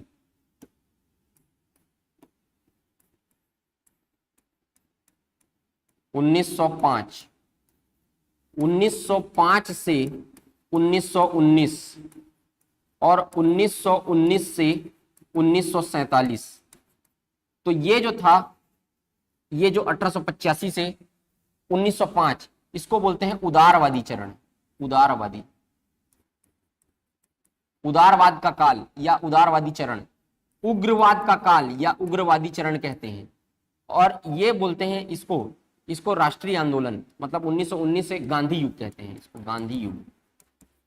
क्योंकि गांधी जी 1915 में भारत आए थे पहली बार नहीं था, दूसरी बार आए थे, लेकिन मतलब आप कह लीजिए कि बाहर से राष्ट्रीय आंदोलन में भाग लेने के लिए 1915 में वो आए थे। राष्ट्रीय आंदोलन में 1917 में कूदे गांधी जी। ठीक, तो यहां पर इनको क्या बोला जाता है, इसके बाद पूरा आपको असहयोग आंदोलन, सविनय अवज्ञा आंदोलन, भारत छोड़ो आंदोलन, सारा जो बड़ा बड़ा आंदोलन देखने के लिए मिलेगा, उसमें गांधी जी की एग्जिस्टेंस आपको देखने के लिए मिलेगी। तो इसको कहा जाता है गांधी युग। 3 चरणों में बांटा गया राष्ट्रीय आंदोलन को, 3 चरणों में अपन कवर करेंगे। तो 1885 में से स्टार्ट किया जाता है। क्यों? क्योंकि एक बड़े संगठन के रूप में कांग्रेस सामने आया 1885 में, जिसने कहा, देखो इसके पहले तो सिनेरियो समझना। पहली चीज, इसके पहले लोगों को यही नहीं पता थी कि स्वतंत्रता क्या होती है। इसके पहले लोगों को यही नहीं पता थी कि आज हम लोग गुलाम हो चुके हैं। इसके पहले लोगों को यही नहीं पता था कि हमको भारत को आजाद करने के लिए एकजुट होकर लड़ना है। अंग्रेज हमारे लिए नहीं आए हैं, हमारे अच्छाई के लिए नहीं आए हैं, हमको गुलाम करने के लिए आए हैं, हमारा शोषण कर रहे हैं। इसके पहले तो लोगों को यही नहीं पता था। किसने दिया था धन के बहिर्गमन का सिद्धांत? दादा भाई नौरोजी, ड्रेन थ्योरी। ठीक है, तो उन्होंने बताया पहली बार। लोगों ने, जानते हैं लोग, तर्कसंगत बात और पढ़े लिखे लोग, तो तर्कसंगत बात कम एजुकेटेड पीपल तो स्वीकार ही नहीं करते। जो कम पढ़े लिखे लोग हैं उनको तर्क करोगे अगर आप, तो भगा देंगे, वो समझ में नहीं आता। वो लोग तो समझ में नहीं आया। एजुकेशन का परसेंटेज बहुत कम था, ऊपर से था उस पर भी अंग्रेजी शिक्षा थोप रहे थे लोग, तो वो क्या समझ में नहीं आ रहा था लोगों को। तो यहाँ पर 1885 में फिर एक संगठन, तो उसके लिए 1857 की क्रांति में एक महत्वपूर्ण भूमिका उसके असफल होने, मैंने क्या बताई थी, केंद्रीय सत्ता का अभाव। मतलब लोग एकजुट नहीं थे, तो लोगों को एकजुट करने के लिए एक ऑर्गेनाइजेशन की जरूरत थी। अब ये ऑर्गेनाइजेशन के रूप में कांग्रेस सामने नहीं आया था। उसमें सेफ्टी वॉल्व का सिद्धांत एक आता है, उसको समझना। देखो कांग्रेस को ये लोग कहते हैं कि कांग्रेस जो है वो ये बोल के सामने आई कि हम लोग क्या करेंगे, यहां पर विद्रोह हो रहे हैं, छोटे छोटे विद्रोह पनप रहे हैं भारत में। तो विद्रोह पनप रहे हैं, तो अंग्रेजों को ये लोग जाके ये बोले कि हम लोग एक संगठन बनाते हैं जिसका नाम हम लोग रखते हैं कांग्रेस, और हम लोग क्या करेंगे कि विद्रोह, हम लोग खुद ही भारतीय हैं, तो जो विद्रोह होगा उसको आपको पहले से बता देंगे। तो इसीलिए कांग्रेस को सेफ्टी वॉल्व कहा गया। ये अंग्रेजों के लिए क्या कर रहा है, सेफ्टी वॉल्व का काम कर रहा है। पहले से अगर विद्रोह की जानकारी रहेगी तो अलर्ट रहेंगे अंग्रेज लोग। एक धड़ा ये भी कहता है कि ये बात जो है वो सिर्फ एक संगठन बनाने के लिए, परमिशन मांगने के लिए इन्होंने कही थी अंग्रेजों से। बाकी धीरे धीरे करके ये लोग क्या राष्ट्रीय आंदोलन में भारत के लिए काम करने लगे थे। तो ये हुआ था आगे जाके क्या किया, राष्ट्रीय संस्था बनी और फिर भारत की आजादी दिलाने के लिए इन्होंने महत्वपूर्ण भूमिका निभाई इसके माध्यम से। लेकिन शुरुआती दौर में ये बात कही गई थी कि ये कांग्रेस के जो है, ऐसे में तो वो लोग परमिशन ही नहीं देते ना, तुमको संगठन बनाने को परमिशन नहीं, तुम कैसे बनाओगे, वहां सरकार ही उनका है, भगा देते। तो उनको जाके बोला कि भाई हम लोग क्या करेंगे, आपको वही करेंगे, जो यहाँ विद्रोह वगैरह होगा आपको जाके बताएंगे हम लोग। ठीक, चलो भारतीय राष्ट्रीय कांग्रेस देखते हैं। 1885 कांग्रेस शब्द उत्तरी अमेरिका से लिया गया। इसमें छोटे छोटे चीज आपको फैक्ट पूछेगा, शब्द कहां से लिया गया है, उत्तरी अमेरिका से। कांग्रेस का अर्थ होता है लोगों का समूह। क्या होता है, लोगों का समूह। इसकी स्थापना 28 दिसंबर 1885 को हुई थी। सन याद रखना, डेट भी याद रखना। देखो ये पूना में इसकी स्थापना होने वाली थी, लेकिन पूना में प्लेग फैल जाने के कारण इसको क्या कर दिया गया, ट्रांसफर कर दिया गया कहां, बंबई। मुंबई में हुआ था, गोकुलदास तेजपाल संस्कृत महाविद्यालय बंबई में ग्वालियर टैंक में स्थित है ये। यहां पर इसकी क्या हुई, स्थापना हुई। पूना में क्यों नहीं हुई, प्लेग फैल गया। प्राचीन नाम इसका भारतीय राष्ट्रीय संघ था। जब इसकी स्थापना किया गया तो इसका नाम क्या था, भारतीय राष्ट्रीय संघ। बाद में इसका नाम दादा भाई नौरोजी ने बदल कर क्या रख दिया, भारतीय राष्ट्रीय कांग्रेस रख दिया। ठीक है, इस समय जब इसकी स्थापना हुई तो वायसराय डफरिन थे। कोई ना कोई एग्जाम में इसका जितना मैं फैक्ट डाला हूं यहाँ पे, इस सारा फैक्ट कभी ना कभी एक एक लाइन में पूछा है। तो एकदम सिंपल है फैक्ट, आपको याद होना चाहिए। इसमें क्या समझना है, आपको याद होना चाहिए। तो ये स्थापना इन्होंने की थी, किसने, और उस समय वायसराय कौन थे, पूछ देगा, डफरिन। 1857 की क्रांति के समय वायसराय कौन पूछ देगा, जब क्या बोलते हैं आपको पूछेगा, जब ब्रिटिश ईस्ट इंडिया कंपनी की स्थापना हुई तब उस समय भारत के क्या बोलते हैं, ब्रिटेन के गवर्नर कौन थे, पूछ देगा। महारानी कौन थी उस समय, ये पूछ देगा। इस तरीके से पूछ सवाल। 1857 की क्रांति के समय कौन था, वायसराय कौन था, 57 की क्रांति के समय, 1857 की क्रांति के समय। रिवीजन नहीं किए हो, बताओ, लाइव वाले बताओ।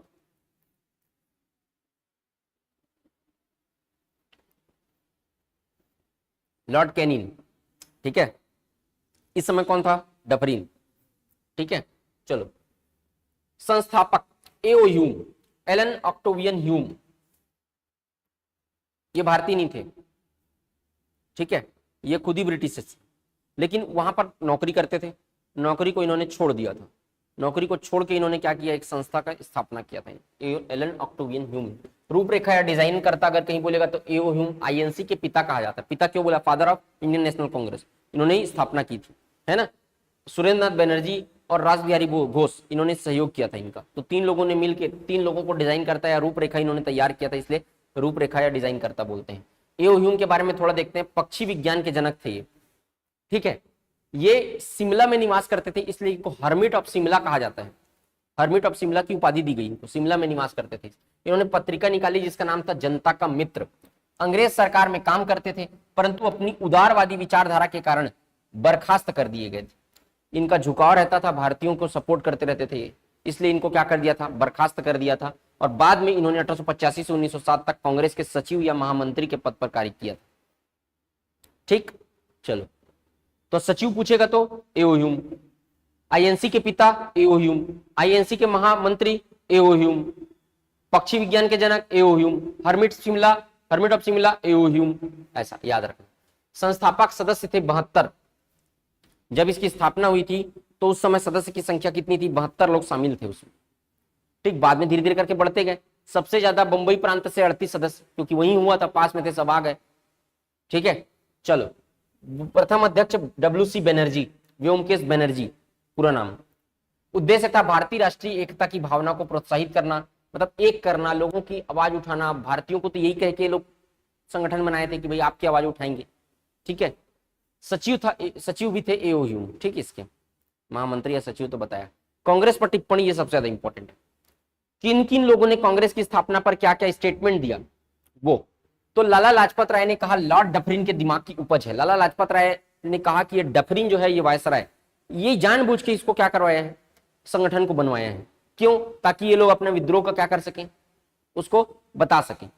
अब ये उसी तरीके का कुछ सोचो, याद करो प्लासी का युद्ध। प्लासी के युद्ध में राय दुर्लभ, यार लतीफ और मीर जाफर, ये तीनों लड़े तो किसके साइड से थे, सिराजुद्दौला के साइड से, लेकिन साथ किसका दिए थे, रॉबर्ट क्लाइव। उसी तरीके का कुछ है कहा लॉर्ड डफरिन ने। ये हम खाली बोल रहे हैं कि हमारा भारतीयों का साथ देंगे, हैं उन्हीं लोग के साइड। ये कहा, ये लॉर्ड डफरिन के दिमाग की उपज है। बाल गंगाधर तिलक ने याचना संस्था कहा, क्योंकि ये सारा चीज में याचना मतलब अनुनय विनय करना। तो ये क्या करता था, कुछ भी होता था, कांग्रेस उस समय उदारवादी नेता लोग शामिल थे, ये लोग क्या करते थे, कुछ भी होता था तो पत्र लिखते थे अंग्रेजों को, भाई हमको ये दिक्कत है। और वो पत्र पहुंचता था 5 दिन में, वो लोग पढ़ते थे उसको, 15 दिन बाद रिप्लाई वो लोग देते नहीं थे, पत्र फाड़ के फेंक देते थे। तो ये लोग क्या करते थे, पत्र, अनुनय विनय, शांतिपूर्ण प्रदर्शन, इसके माध्यम से प्रदर्शन तो लास्ट में करते थे ये लोग, और बहुत ज्यादा शांतिपूर्ण तरीके से, कोई सुनता ही नहीं था आवाज। तो इसलिए क्या कहा उन्होंने, याचना संस्था, भीख मांगने वाली संस्था है कहा बाल गंगाधर तिलक ने। क्यों कहा उसको भी याद रखना, इसीलिए बता रहा हूं। एनी बेसेंट ने कहा भारतीयों की रक्षा के लिए भारतीयों एवं ह्यूम के द्वारा बनाया गया है, ये भारतीयों की रक्षा के लिए बनाया गया है। ये कहा, अपने अपने विचार थे इनके, जिन्होंने जिस तरीके से देखा अपने स्टेटमेंट दिए। ठीक, डफरिन ने क्या कहा, डफरिन ने कहा कांग्रेस जनता की सूक्ष्मदर्शी अल्पसंख्यकों का प्रतिनिधित्व करती है। जो अल्पसंख्यक है, माइनॉरिटी है, उनका प्रतिनिधित्व करती है कांग्रेस, मेजॉरिटी का प्रतिनिधित्व नहीं करती। ये डफरिन के स्टेटमेंट। राष्ट्रद्रोहियों की संस्था बोला डफरिन ने इनको, ये सब राष्ट्रद्रोही हैं, क्योंकि राष्ट्र के समर्थक हम हैं ऐसा शो करते थे वो लोग, इसलिए कहा। करजन ने कहा कांग्रेस लड़खड़ाते हुए अपने पतन की ओर जा रही है। डफरिन करजन का बहुत इंपॉर्टेंट है स्टेटमेंट, ये दोनों का इंपॉर्टेंट है, और बाल गंगाधर तिलक का बहुत इंपॉर्टेंट है। ठीक है, पूछता है कई बार। करजन ने कहा कांग्रेस लड़खड़ाते हुए अपने पतन की ओर जा रही है, धीरे धीरे करके खत्म हो जाएगी। एनी बेसेंट का तो बता चुका हूं। रजनीपाल दत्त ने, इसकी स्थापना सरकार के पूर्व नियोजित गुप्त योजनाओं के आधार पर किया गया है। सरकार की पहले से योजना थी, इसके कारण इसका स्थापना किया गया। कहा किसने, रजनीपाल दत्त ने। तो इन स्टेटमेंट्स को पढ़ के रखना, याद करके रखना, सीधा पूछेगा कि ये कथन किसका। सेफ्टी वाल्व का सिद्धांत लाला लाजपत राय ने दिया। सेफ्टी वाल्व का सिद्धांत समझ में आया, क्या है सेफ्टी वाल्व का सिद्धांत? कि जो कांग्रेस है वो क्या कर रही है, बेसिकली अंग्रेजों को सेफ करने का काम कर रही है, विद्रोह का जानकारी पहले से देके। समझ आए ये कहा, तो ये इसलिए सेफ्टी वालों का काम कर रही है करके बोला इन्होंने। वही सेफ्टी वालों का सिद्धांत किसने दिया था, लाला लाजपत राय ने। अब यहां पे देखना कांग्रेस के अधिवेशन, ये जो रायपुर में अधिवेशन हुआ था वो कौन से नंबर का अधिवेशन था? कांग्रेस का भी अधिवेशन हुआ था रायपुर में, कौन से क्रम का अधिवेशन था बताएं तो लाइव वाले।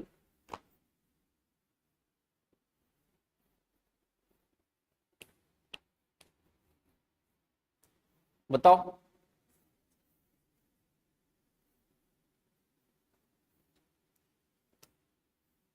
लाइव वाले आंसर दो।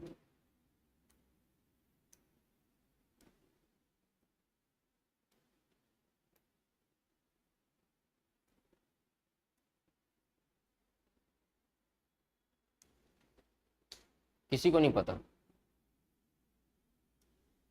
85वां।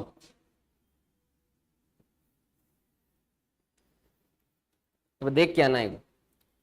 ठीक है, तो अब उसमें से आपको सारे अधिवेशन थोड़ी ना याद रखने हैं। यहाँ पे देखोगे आप इंपॉर्टेंट अधिवेशन है, इसमें मुश्किल से 15-17 है। तो ये इंपॉर्टेंट अधिवेशन को आपको क्या करना है, याद रखना है। समझ में? तो यहाँ पे देखोगे 85, देखो कैसे याद करने का ट्रिक यहाँ पे रखा। 85, 86, 87, 85 में गठन हुआ कांग्रेस का, तो पहला अधिवेशन कहाँ होगा, मुंबई वाला गोकुलदास तेजपाल संस्कृत महाविद्यालय में। तो 85, 86, 87, 88 4 हो गया, 85, 86, 87, 88। तो ये लाइन से याद रहेगा। स्थान को देखो, चारों महानगर है, मतलब 3 ठो महानगर है, बंबई, कलकत्ता, मद्रास। बंबई, फिर कलकत्ता, इधर बंबई, इधर कलकत्ता और नीचे मद्रास। तो 3 ठो हो गया, 85, 86, 87। 1 ठो इलाहाबाद, मतलब प्रयागराज अभी का। समझ में आया? तो 4 महानगर में 3 महानगर में आया है, दिल्ली में नहीं हुआ था। 85, 86, 87, 88 ऐसे याद कर लो, बंबई, कलकत्ता, मद्रास, और उसके बाद प्रयागराज, इलाहाबाद। तो ये 4 अधिवेशन यहाँ ऐसे ऐसे याद करना है इसको। कौन कौन था? तो बदा तय जा, इस स्टेटमेंट का कहना बदा तय जा। ब से व्योमकेश बनर्जी, दा से दादा भाई नौरोजी, तय से तैलंग, ये बदरुद्दीन तैयब, बदरुद्दीन तैयब, और जा से जारजियुल। हो गया चार ठो याद, बदा तय जा। चार एक सेक्शन में बांट लिए, चारों को याद कर लिए। उसके बाद विशेष क्या था? ये पहला अधिवेशन था, पहले अधिवेशन के अध्यक्ष व्योमकेश चंद्र बनर्जी। दादा भाई नौरोजी पहले फारसी अध्यक्ष थे, बदरुद्दीन तैयब पहले मुस्लिम अध्यक्ष थे, और जारजियुल पहले कौन थे? यूरोपीय अध्यक्ष थे। ऐसे याद करना है। पूछेगा पहले यूरोपीय कौन थे, पहले फारसी कौन थे, पहले मुस्लिम कौन थे, तो इस तरीके से याद रखना है। ऐसे ऐसे याद रखना, आसानी से याद हो जाएगा। उसके बाद आगे देखो, अल्टरनेट कलकत्ता में है 96, 88 के बाद सीधा 96, 1905, 6, 7 और 11। ये अधिवेशन इंपॉर्टेंट है, इसी से सवाल आता है। 1896, उसके बाद 1905, 6, फिर उसके बाद 7 और 11। इस अधिवेशन में महत्वपूर्ण निर्णय लिए गए थे, इसलिए यह अधिवेशन इंपॉर्टेंट है।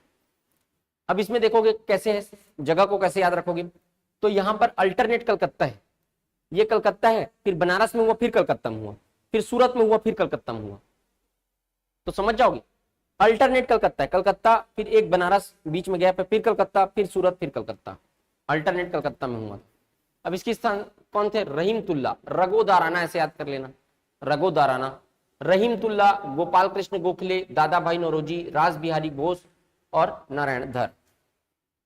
ये सब लोग इसके क्या किए थे? अध्यक्षता किए थे। 1896 का जो कलकत्ता अधिवेशन था, उसमें सर्वप्रथम राष्ट्रगीत को गाया गया था, वंदे मातरम राष्ट्रगीत गाया गया था। 1905 में बनारस के अधिवेशन से इसमें सर्वप्रथम स्वशासन की मांग की गई थी। 1906 के कलकत्ता अधिवेशन में पहली बार स्वराज शब्द का प्रयोग किया गया था। 1907 के सूरत अधिवेशन में गर्म दल और नरम दल का विभाजन हुआ था, आगे पढ़ेंगे हम लोग। 1911 इसको डिटेल में पढ़ेंगे अभी भी।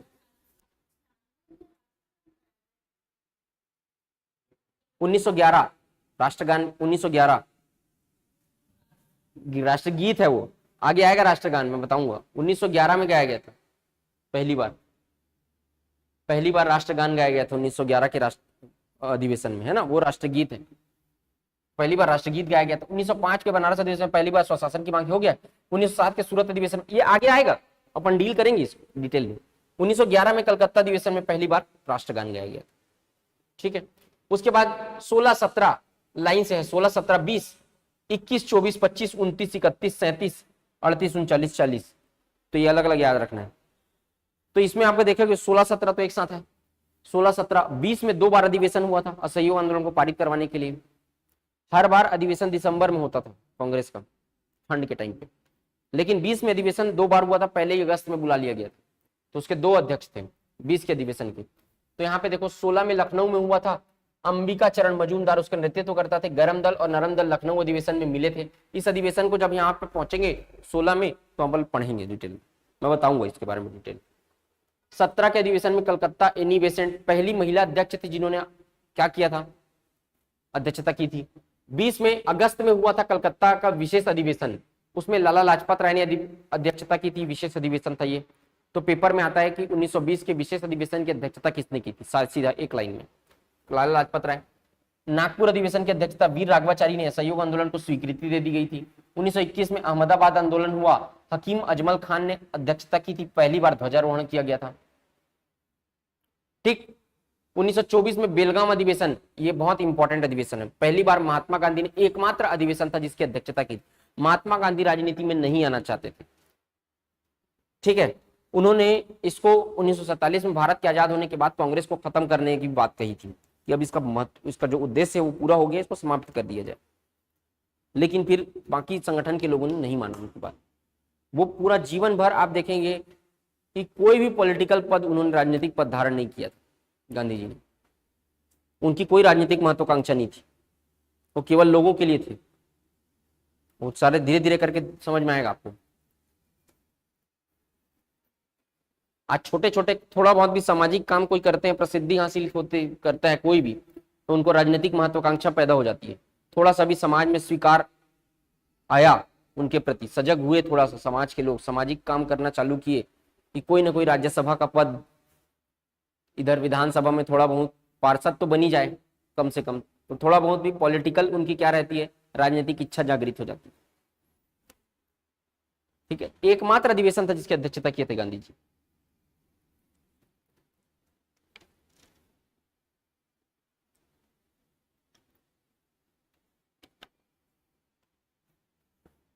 ठीक है, 25 में कानपुर अधिवेशन, सरोजिनी नायडू प्रथम भारतीय महिला अध्यक्ष। एनी बेसेंट भारतीय नहीं थी, ब्रिटिश थी। ठीक है, ये पहली भारतीय महिला अध्यक्ष थी। कौन? सरोजिनी नायडू। 1929 में लाहौर अधिवेशन हुआ, जवाहरलाल नेहरू ने इसकी अध्यक्षता की थी। पूर्ण स्वाधीनता का इन्होंने क्या रखा था, लक्ष्य रखा था। 1931 में कराची अधिवेशन में सरदार, अच्छा ये 1929 का जो लाहौर अधिवेशन, इसके बारे में भी डिटेल पढ़ेंगे। पहली बार यहाँ पर क्या किया गया, तिरंगा फहराया गया था और पूर्ण स्वराज का लक्ष्य रखा गया था। अभी तक कंप्लीट, अब सोचो इतना साल से 1857 से विद्रोह करते आ रहे हैं, इनका लक्ष्य ही पूर्ण स्वतंत्रता नहीं था अभी तक लोगों का। कोई कहता था स्वराज दे दो, किसके अंदर दे दो, ब्रिटिश लोग रहे केंद्र में, हम लोग को छोटा छोटा खेलने दो, राज्य राज्य। अब आप मांग क्या रहे हो ये भी तो सोचो, तुम तो स्वतंत्रता मांग ही नहीं रहे हो 100 साल से। मांगा कब? पहले 1829 में कहा कि नहीं, अब औपनिवेशिक औपनिवेशिक कुछ नहीं चाहिए, उपनिवेश नहीं चाहिए, हमको सीधा कंप्लीट इंडिपेंडेंस चाहिए, भगो यहां से। ये कब बोला गया? 1829 में। तो अब तक समझो आप कि लोगों की साइकोलॉजी क्या है इस समय तक, उनको पता ही नहीं है कि हम गुलाम हैं, हमको चाहिए क्या, कहां से संगठित होंगे, समझ में? तो यहाँ पर 29 में लाहौर अधिवेशन में पहली बार स्वतंत्रता की, स्वाधीनता का लक्ष्य रखा गया। 31 में कराची अधिवेशन, मौलिक अधिकार की जो बात आप देखते हैं, जो फंडामेंटल राइट्स जो आप संविधान में पढ़ेंगे, वो पहली बार उनकी मांग सरदार पटेल ने रखी थी कराची अधिवेशन में 1931 में। फैजपुर अधिवेशन हुआ था 1937 में, जवाहरलाल नेहरू, एकमात्र अधिवेशन था जो गांव में हुआ था, पेपर में आया हुआ सवाल है, बाकी सब शहर में होता था, एकमात्र अधिवेशन गांव में हुआ था। 38 में हरिपुरा अधिवेशन हुआ था जिसकी अध्यक्षता बोस ने की थी, सुभाष चंद्र बोस ने। 39 में त्रिपुरी अधिवेशन हुआ था, सुभाष चंद्र बोस ने पहले अध्यक्षता की थी। सुभाष चंद्र बोस कांग्रेस की अध्यक्षता के लिए लड़ रहे थे। सुभाष चंद्र बोस एक साइड पट्टाभी सीतारमैया थे, सुभाष चंद्र बोस वहां पे जीत गए, लेकिन गांधी जी ने कह दिया कि पट्टाभी सीतारमैया की हार में मेरी हार है। सुभाष चंद्र बोस बहुत इज्जत करते थे गांधी जी की, उन्होंने कहा कि आप अगर हार रहा हूं बोल रहे हो तो मेरे को, आपको हराने के लिए नहीं लड़ा था मैं चुनाव। तो उन्होंने वो अलग हो गए और उन्होंने जाके फॉरवर्ड ब्लॉक की स्थापना की, अध्यक्षता से इस्तीफा दे दिया। उसके बाद अध्यक्ष कौन बने करके पेपर में कई बार पूछा है। सुभाष चंद्र बोस के बाद डॉक्टर राजेंद्र प्रसाद ने अध्यक्षता की, अध्यक्ष बने इस अधिवेशन के, समझ में? तो ये कई बार पूछा है, तो ये पढ़ेंगे अपन डिटेल में उसको जब आएंगे। तो राजेंद्र प्रसाद ने अध्यक्षता की थी। 1940 में मौलाना अबुल कलाम आजाद ने अध्यक्षता की थी। मौलाना अबुल कलाम आजाद कांग्रेस में सबसे ज्यादा समय तक इन्होंने अध्यक्षता की थी, 1940 टू 1946, 1940 से 1946 तक सर्वाधिक समय तक ये अध्यक्ष रहे थे। इसको भी पेपर में पूछा है ना, सबसे लंबे समय तक अध्यक्ष रहे थे। तो ये याद रखना, इतना अधिवेशन याद रखोगे, आपका पेपर में जो सवाल आएगा आराम से बन जाएगा आपका। कौन सा अधिवेशन, कौन अध्यक्षता किया था, उस अधिवेशन की क्या विशेषता थी, ये बार बार आएगा, अभी और आएगा, इसको डिटेल में भी पढ़ेंगे कि ना। इतना याद रखना भाई, इतने अधिवेशन को तो आपको याद रखना। 85 अधिवेशन में, अब ये कितना अधिवेशन है, 4 ये और 5 4 9 9 और ये 20 अधिवेशन है। 20 अधिवेशन को आपको क्या रखना है, याद रखना है, यहां से सवाल बने हुए। चलो याद हो जाएगा लाइव वालों को, ये आसान कर दिया हूं मैं, पार्ट पार्ट में डिवाइड करके, तो इसे याद करेंगे तो आसानी से याद हो जाएगा। बताओ इतना पढ़ लेंगे, लाइव वाले बताओ।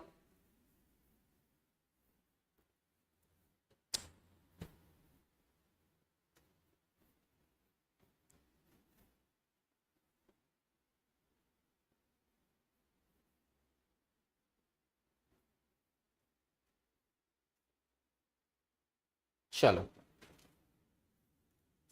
अब आगे देखते हैं क्या, बंगाल विभाजन, बंग भंग आंदोलन, बंगाल विभाजन। बंगाल विभाजन 1905, वायसराय लॉर्ड कर्जन थे उस समय।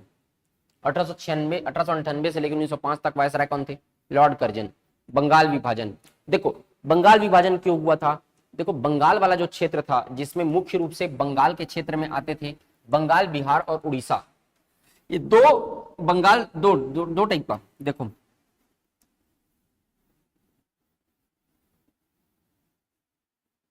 देखो ये बंगाल वाला जो क्षेत्र था ये दो पार्ट में डिवाइड था। ये बंगाल, एक पूर्वी बंगाल, एक पश्चिमी बंगाल। पूर्वी बंगाल में बांग्लादेश के साथ असम वाला क्षेत्र आता था, असम मेघालय वाला क्षेत्र। ये पूरा किसका हिस्सा था? पूर्वी बंगाल का हिस्सा था, पूर्वी बंगाल। और ये जो था बंगाल, बिहार, उड़ीसा, ये पश्चिम बंगाल का हिस्सा था। किसका हिस्सा था? पश्चिम बंगाल।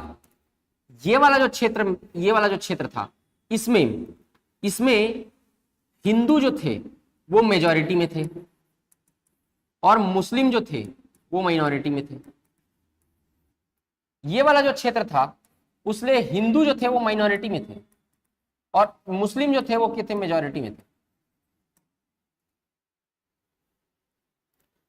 यहां पर क्या हुआ? ये एक साथ रहते थे, देखो पश्चिम बंगाल जो है वो आंदोलन का प्रमुख केंद्र रहा है शुरू से। बंगाल में एजुकेशन का जो परसेंटेज था वो शुरू से ज्यादा है। वहां पढ़े लिखे लोगों की तब भी थी ज्यादा, आज भी बहुत पढ़े लिखे। रविंद्रनाथ टैगोर बंगाल से था। इतना बड़ा बड़ा साहित्य जो लिखा गया है वो सारे बंगाल के लोगों ने लिखा है।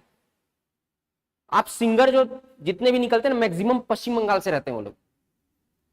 एजुकेशन का परसेंटेज, बहुत पढ़े लिखे बुद्धिजीवी लोग सब बंगाल से रहते थे। उस समय तो और ज्यादा था वो। एजुकेशन का परसेंटेज जबरदस्त था। ये लोग सबसे पहले समझे कि हम लोग को कैसे गुलाम कर रहे हैं, ये वाला क्षेत्र।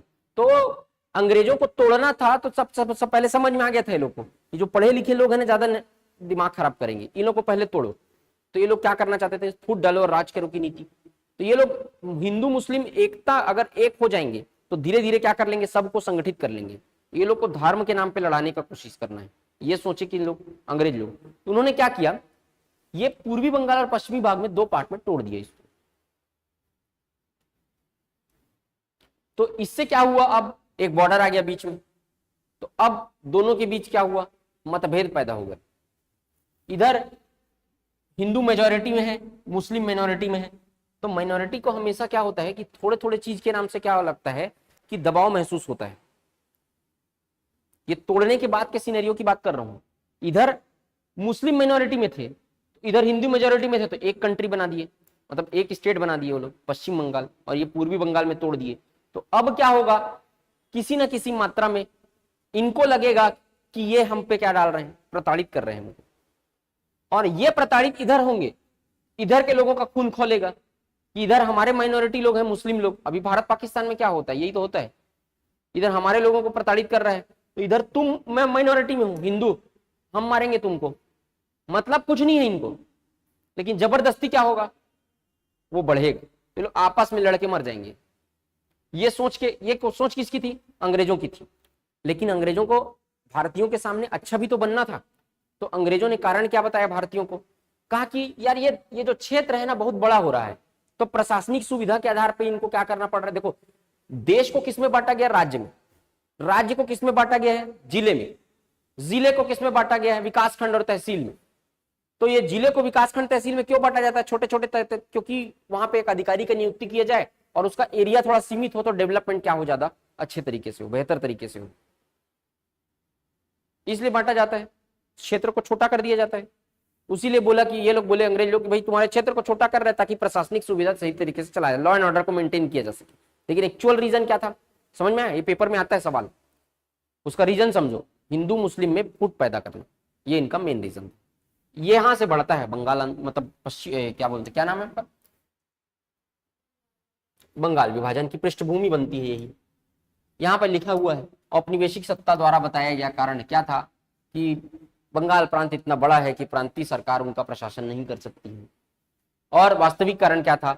मूल बंगालियों को कम करके उनमें अल्पसंख्यक बनाना, धार्मिक आधार पर विभाजन करना, अर्थात हिंदू मुस्लिम एकता को भंग करना। इसके माध्यम से बांटो और राज करो की नीति अपनाई गई थी। दो पार्ट में डिवाइड कर दिया गया था। पूर्वी बंगाल और असम आता था, पश्चिम बंगाल में बंगाल, बिहार और उड़ीसा आता। 20 जुलाई, 3 डेट याद रखना। 1905 में 3 डेट याद रखना है। जून, जुलाई और अगस्त को छोड़ देना, सितंबर। इधर देखो मेरे साइड, जून, जुलाई, अगस्त को छोड़ देना, सितंबर। 3 डेट याद रखना है। उसमें से एक डेट है 20 जुलाई, ठीक है? अच्छा, जुलाई, अगस्त, सितंबर को छोड़ देना, अक्टूबर याद रखना। 20 जुलाई, 7 अगस्त और 16 अक्टूबर, ये 3 डेट रट के रखना। डेट याद रखने के लिए मैं ज्यादा बोलता नहीं, लेकिन डेट याद रखना पड़ेगा, इस पर पूछता है पेपर। 20 जुलाई की अगर बात करें तो बंगाल विभाजन की घोषणा हुई थी 20 जुलाई को। 7 अगस्त को क्या हुआ? एक महीना बाद 7 अगस्त 1905 को स्वदेशी आंदोलन का जन्म हुआ। तो यहाँ के लोगों ने कहा कि अब ये लोग हमारे ऊपर प्रताड़ित कर रहे तो हम लोग क्या करेंगे, इन लोगों का बहिष्कार करना चालू करेंगे, स्वदेशी को अपनाएंगे।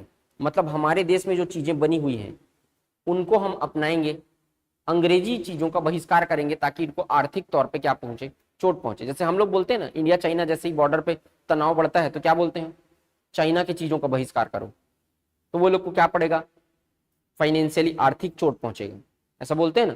उसी तरीके से लोग भी सोचे स्वदेशी अपनाओ।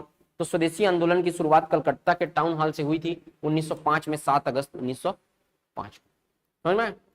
अब इसके बाद इसी बैठक में बहिष्कार प्रस्ताव पारित हुआ कि अंग्रेजों की चीजों का बहिष्कार करना है। हथकरघा दिवस 7 अगस्त को मनाया जाता है, आज तक मनाया जाता है। हथकरघा दिवस, हैंडलूम डे, 7 अगस्त इसी दिन से चालू हुआ था। 16 अक्टूबर 1905 को बंगाल विभाजन प्रभावी हुआ था, तो शोक दिवस के रूप में मनाया गया था। किसके रूप में मनाया गया था, शोक दिवस के रूप में।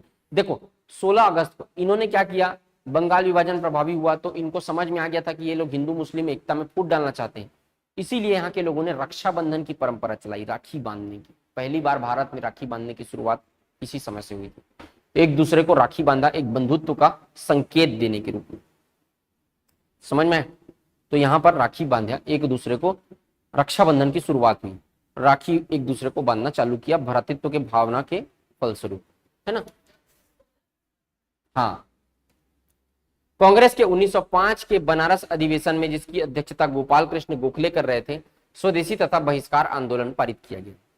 1905 अधिवेशन, जिसकी अध्यक्षता कौन कर रहे थे, गोपाल कृष्ण गोखले। 1906 के कलकत्ता अधिवेशन में स्वदेशी आंदोलन, बहिष्कार आंदोलन, राष्ट्रीय शिक्षा और स्वशासन के 4 प्रस्ताव पारित किए गए 1906 के अधिवेशन।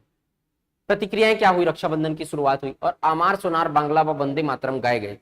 अमार सोनार बांग्ला जो है वो बांग्लादेश का राष्ट्रगान बना और वंदे मातरम भारत का क्या बना, राष्ट्रगीत बना। ठीक। स्वदेशी आंदोलन को भारत का पहला जन आंदोलन कहा जाता है। इसके पहले का जो आंदोलन था उसको क्या पब्लिक पूरी तरीके से सपोर्ट में नहीं की, यहाँ की पूरी सपोर्ट में आ गई थी, जन आंदोलन कहा जाता है। आंदोलन का क्षेत्र व नेतृत्व करता है, इसको याद रखना है। इस आंदोलन को बंबई व पुणे में नेतृत्व करता कौन थे, बाल गंगाधर तिलक। बंबई और पुणे में नेतृत्व कौन किया था, तिलक ने। पंजाब में अजीत सिंह ने किया था। उत्तर प्रदेश में लाला लाजपत राय ने किया था, है ना। दिल्ली में सर सैयद अहमद खान ने, मद्रास में चिदम्बरम पिल्लई, इनका बस नाम याद, ये ज्यादा इंपॉर्टेंट है। सुब्रमण्यम अय्यर, आनंद चार्लो, टी एम नायक, ये 4 लोग थे टोटल। चिदम्बरम पिल्लई का नाम ज्यादा आता है और दिल्ली में सर सैयद अहमद रजा, तो ये तो पता चुका। तो ये 4, इसको भूलना मत, याद रखना, इंपॉर्टेंट है। बंगाल आंदोलन का नेतृत्व करता अलग अलग क्षेत्र से कौन कौन थे, पेपर में आता है।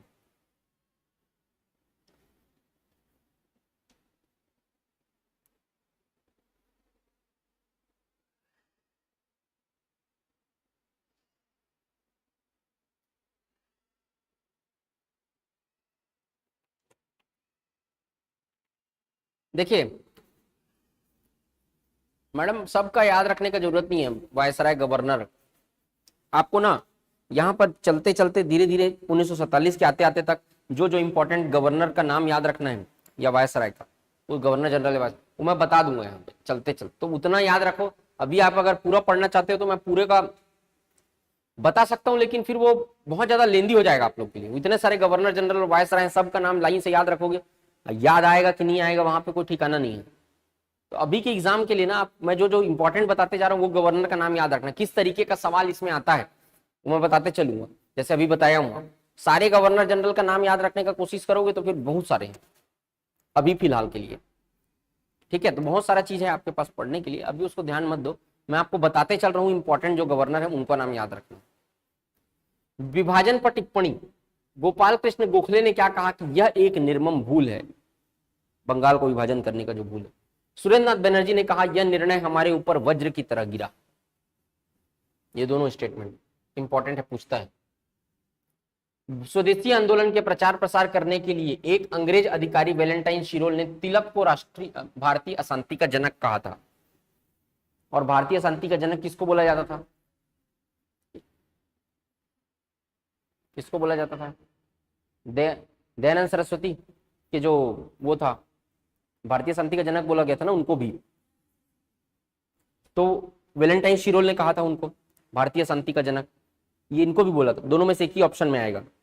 इनको क्यों बोला गया था? क्योंकि स्वदेशी आंदोलन अब विद्रोह कर रहे थे ना, अंग्रेजों से विद्रोह कर रहे थे, उनके सामान का बहिष्कार कर रहे थे, तो फिर विद्रोह होता, अशांति फैला रहे हैं, ऐसा करके इनको वेलेंटाइन शिरोल क्या बोला, इनको भी बोला था। स्वदेशी आंदोलन का प्रचार प्रसार करने के कारण वेलेंटाइन शिरोल ने तिलक को भारतीय शांति का जनक कहा था। तो दोनों याद रखना, एक ही ऑप्शन में रहेगा, दोनों ऑप्शन में नहीं आएगा।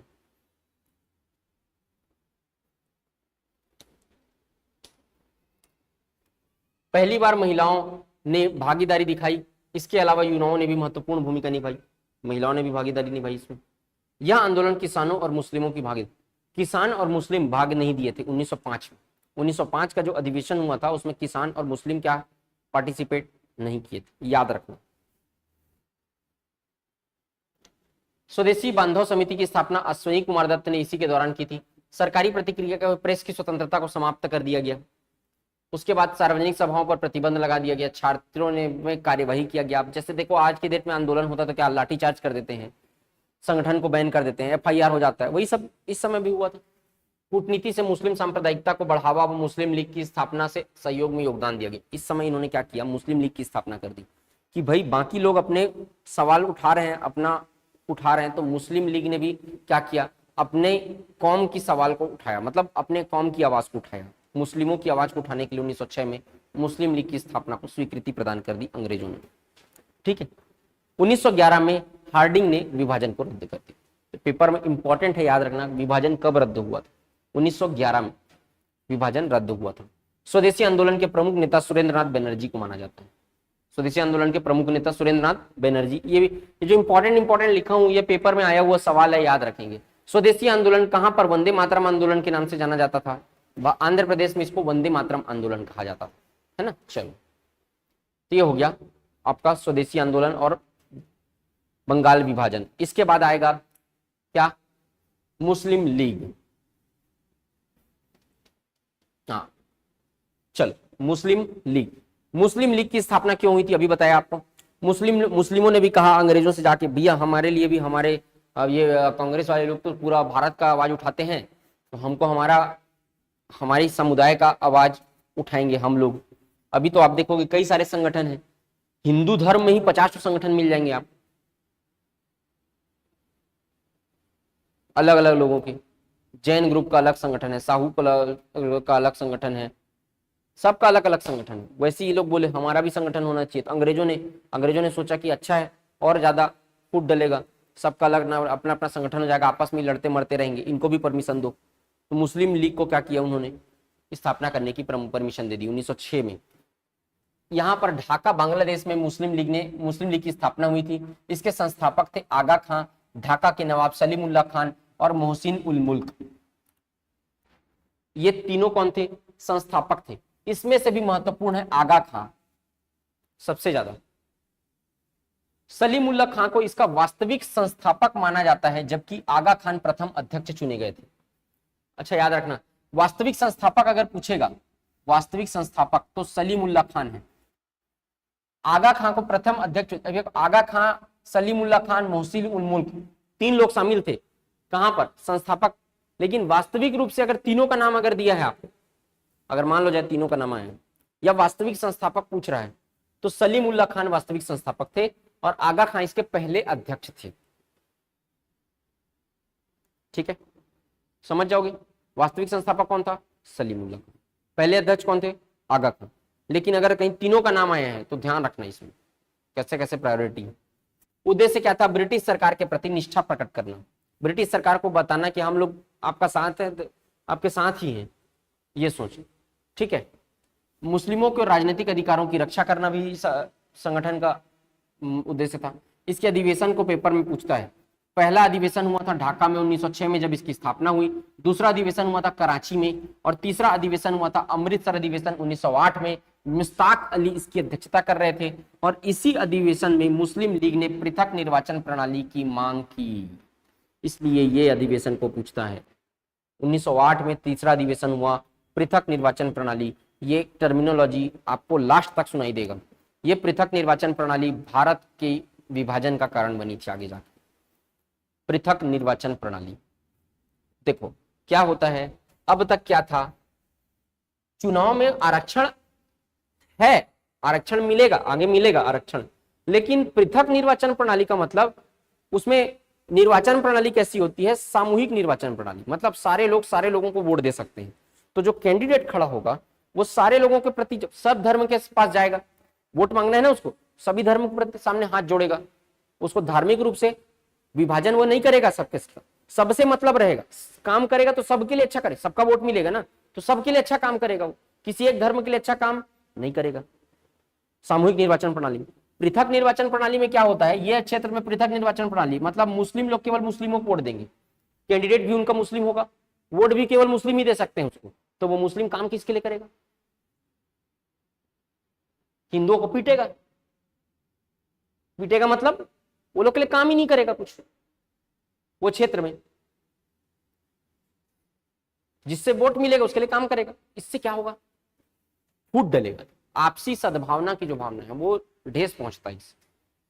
जैसे कि अभी अभी वर्तमान में जो वो जनगणना होने वाली है उसमें जातिगत जनगणना भी होने वाली है। जातिगत जनगणना को कॉन्स्टिट्यूशन असेंबली ने मना किया था, जातिगत जनगणना नहीं होगी। जाति के आधार पर आप पता करके क्या कर लोगे कौन कितने परसेंट है, उससे किसको फायदा है, पॉलिटिकल लोगों को फायदा है। क्यों, क्योंकि पता चल गया कि ओबीसी इतने परसेंट है, हिंदू जो जनरल कैटेगरी के लोग हैं इतने परसेंट है, एसटी इतना परसेंट है, एससी इतना परसेंटेज है। अब जो पॉलिसी आएगी वो मेजॉरिटी वोट किससे मिलेगा, ओबीसी से। तो जो पॉलिसी बनाएगी गवर्नमेंट वो मेजॉरिटी किसके लिए बनाएगी, अगर पता चल गया तो ओबीसी के लिए। तो राज्य सरकारों ने अपने विधानसभा में पारित करके भले ही जातिगत जनगणना कुछ कुछ राज्य सरकारों ने करवा लिया, लेकिन केंद्र सरकार में कभी भी जाति के आधार पर जनगणना नहीं हुई थी। इस बार करवाने का प्लान है। उससे क्या बढ़ेगा, पब्लिक को फायदा। आप क्या करोगे जान के ओबीसी कितना जनसंख्या है, एसटी कितना है, एससी क्या है, कोई मतलब है जान के। जनगणना क्यों जरूरी है, क्योंकि भाई उस आधार पे पॉलिसी बनती है कि भाई इतने लोग हैं हमारे यहाँ, तो इस आधार पे इस पॉलिसी के लिए बजट में क्या किया जाता है फिर निर्धारण। अब इतने ओबीसी इतने एसटी क्या कर लोगे जान के, उससे क्या होता है, अलगाव की भावना पैदा होती है।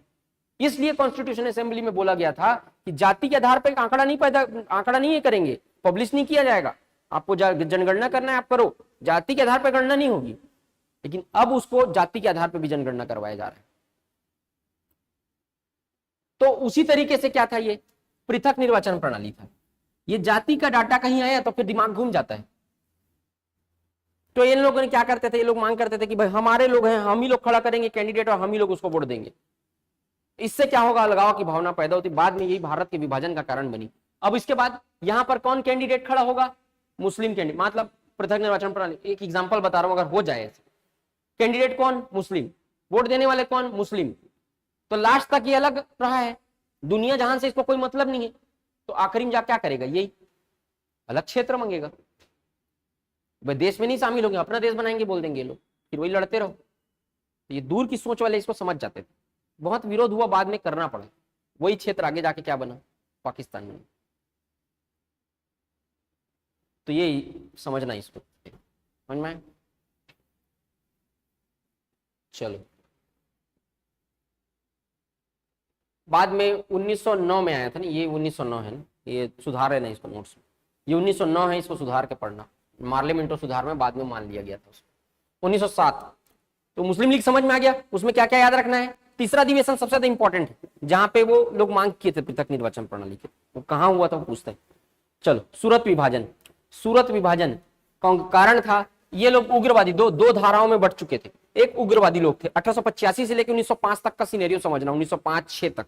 इसमें क्या होता था कि अगर कोई कांग्रेस क्यों कांग्रेस बनाया गया था, क्योंकि कांग्रेस लोगों की मांग को रख सके। कुछ गलती कर रहे हैं कांग्रेस, मतलब कि अंग्रेज लोग कोई ऐसी पॉलिसी बना रहे हैं जो भारतीयों के खिलाफ है, जो विरोध में है, जो उनको प्रताड़ित कर रही है, तो उसके खिलाफ ये लोग आवाज उठाते थे। अब दो धड़ा, इसमें जो लोग शामिल थे वो लोग जो मैक्सिमम उदारवादी नेता थे, ये लोग क्या करते थे, ये लोग बोलते थे लड़ाई वड़ाई नहीं करना है हमको पत्र लिखेंगे, पत्र लिख के भेजेंगे उसको, उसके बाद वो लोग देखेंगे, उसके बाद हम लोग अपनी मांग उठाएंगे धीरे धीरे करके, दबी दबी आवाज में। तो ये लोग, हम लोग ऐसे काम करेंगे। उदारवादी नीति थी इनकी, तो इनको उदारवादी नेता बोलते थे। इसमें से कुछ लोग आगे आए जो जिनका मतलब जो थोड़ा गर्म खून के लोग थे, मतलब जिन लोग कहते थे कि नहीं हम लोग क्या करें, ये इससे तो कुछ होता नहीं, आप लोग खाली भीख मांगते रहते हो, कुछ होता नहीं, हम लोग क्या करेंगे, सड़क पे प्रदर्शन करेंगे, उग्रवादी प्रदर्शन करेंगे, तब लोगों का ध्यान हमारी ओर जाएगा। जैसे रेलवे का जो स्ट्राइक हुआ था, ट्रेन को जला दिए, आग लगा दिए। अब वो ट्रेन को आग लगाए तो सरकार का ध्यान खींचने के लिए, लेकिन वो उल्टा पड़ जाता है आपके टाइम पे, वो सही नहीं है। अभी के टाइम पे शांतिपूर्ण प्रदर्शन ही सफल होता है। किसान आंदोलन देखे थे, 2 साल तक शांतिपूर्ण आंदोलन किए थे वो लोग, कुछ छुटपुट घटनाओं को अगर छोड़ दो तो इसलिए वो सफल हुआ। आप अगर आज जाके कहीं लॉ एंड ऑर्डर मेंटेन नहीं करोगे और आग जाके कहीं कोई सरकारी संपत्ति को नुकसान पहुंचाओगे तो मार के अंदर कर देगा, तुरंत आंदोलन खत्म हो जाएगा। ठीक है, तो वो उस समय ये लोग ये करना चाहते थे, उग्रवादी लोग, उदारवादी लोग नहीं करना चाहते थे। तो 2 धड़ा बट गया था कांग्रेस में, एक ग्रुप के अंदर ही। तो इस समय ये लोग सामने आए। अब यहाँ पर उग्रवादी लोग लाला लाजपत राय को कांग्रेस का अध्यक्ष बनाना चाहते थे और उदारवादी लोग थे वो रास बिहारी बोस को बनाना चाहते थे। तो बाद में अध्यक्षता रास बिहारी बोस ने ही की थी, लेकिन उदारवादी स्वदेशी और बहिष्कार आंदोलन का प्रसार केवल बंगाल तक सीमित रखना चाहते थे और उग्रवादी लोग भारत के अन्य हिस्से में फैलाना चाहते थे। हम लोग स्वदेशी जो अपनाना है उसको उदारवादी कहते थे कि बंगाल तक ही सीमित रखो, उग्रवादी कहते थे पूरे भारत में इनको बोलो, भारत को पूरा आह्वान करो कि हमारे देश के कपड़ों को पहने, बाहर के लोगों को, बाहर के सामान का बहिष्कार करें। इसलिए क्या हो गया, दोनों में विरोध हो गया और विरोध होने के कारण 2 भाग में बट गया। ठीक, 2 भागों में बट गया, एक गरम दल और एक नरम दल। तो गरम दल के लाल बाल पाल, याद रखना, बाल गंगाधर तिलक, लाला लाजपत राय और बिपिन चंद्र पाल, ये 3 लोग कौन से थे, गरम दल के नेता थे। बाकी इनको छोड़ के गोपाल कृष्ण गोखले, सुरेंद्र नाथ बनर्जी, रास बिहारी घोष, फिरोज शाह मेहता और दादा भाई नौरोजी ये नरम दल के नेता थे। तो पेपर में अगर पूछ देता है कि गरम दल के नेता कौन थे इनमें से, आजकल नहीं पूछता है, आजकल नहीं आ रहा है ये सवाल पहले बहुत आया है। ठीक है, तो नरम दल कौन थे, गरम दल के कौन थे, इसको याद। आगे फिर पहुंचते हैं 1911 दिल्ली दरबार। दिल्ली दरबार, इसमें क्या हुआ था, 1911 में लॉर्ड हार्डिंग के समय ब्रिटेन के राजा जॉर्ज पंचम भारत आए। ब्रिटेन के राजा थे जॉर्ज पंचम। तो ब्रिटेन के राजा के स्वागत के लिए दिल्ली में एक मेला का आयोजन किया गया था, दरबार, भव्य दरबार का आयोजन किया गया था, जिसको क्या बोला जाता है, दिल्ली दरबार। ये लोग क्या करते थे, अंग्रेज लोग भारत की ही, देखो ये लोग को जो अंग्रेजों की सेना डिप्लॉय की थी, यहाँ जो सेना यहाँ पर थी उसको जो दिया जाता था वेतन, वो भारत के ही पैसे से दिया जाता था। यहाँ के लोगों के पास, किसानों के पास इन लोग टैक्स लगाते थे, वो लोगों के पास कर्ज माफी करने के लिए लोग के पास पैसा नहीं था अंग्रेजों के पास। लेकिन इस तरीके से जब बाहर से लोग आते थे तो बहुत करोड़ों रुपए खर्चा करते थे लोग। इससे भी देख के क्या करती थी जनता, बहुत ज्यादा परेशान हो रही थी इससे। जैसे कि जॉर्ज पंचम दिल्ली दरबार, कई लाख रुपए खर्चा किया उसमें ब्रिटेन के राजा के स्वागत के लिए, उसी को कहा जाता है क्या, दिल्ली दरबार। उनके आगमन पर दिल्ली में एक भव्य कार्यक्रम का आयोजन किया गया, जैसे दिल्ली दरबार। जैसे कि अभी में कोई अमेरिकन प्रेसिडेंट आते हैं या कोई बाहर के प्रेसिडेंट आते हैं तो अभी देश करता है कि नहीं आयोजन वैसा। वो जब डोनाल्ड ट्रंप आए थे तो एक झुग्गी झोपड़ी बस्ती थी, उसके सामने पूरा दीवार खड़ा कर दिया कई किलोमीटर। अभी प्राइम मिनिस्टर मोदी आए हैं तो कई तो सड़क बन गया होगा बिलासपुर का। तो ऐसा होता है, तब भी होता था, अब भी होता है ना। तो वो क्या है, यहाँ पर उसी को दिल्ली दरबार बोलते हैं। इसी दौरान 1911 में 3 घोषणाएं की गई थी। इसी दौरान बंगाल विभाजन को रद्द किया गया था। पेपर में बार बार पूछता है बंगाल विभाजन रद्द कब हुआ, याद रखना 1911 में हुआ। दूसरा, बिहार, बंगाल से बिहार को अलग कर दिया जाएगा। बंगाल, बिहार और उड़ीसा तीनों एक ही क्षेत्र थे, उससे बिहार से अलग कर दिया जाएगा और भारत की राजधानी कलकत्ता से दिल्ली बनाई जाएगी, इसकी घोषणा की गई। बनी कब, 12 में बनी, इसकी घोषणा कब हुई थी, 11 में हुई थी। दोनों को याद रखना, दोनों में अंतर है। क्या पहला पॉइंट, बंगाल विभाजन को रद्द किया जाएगा, खत्म किया जाएगा, समाप्त किया जाएगा।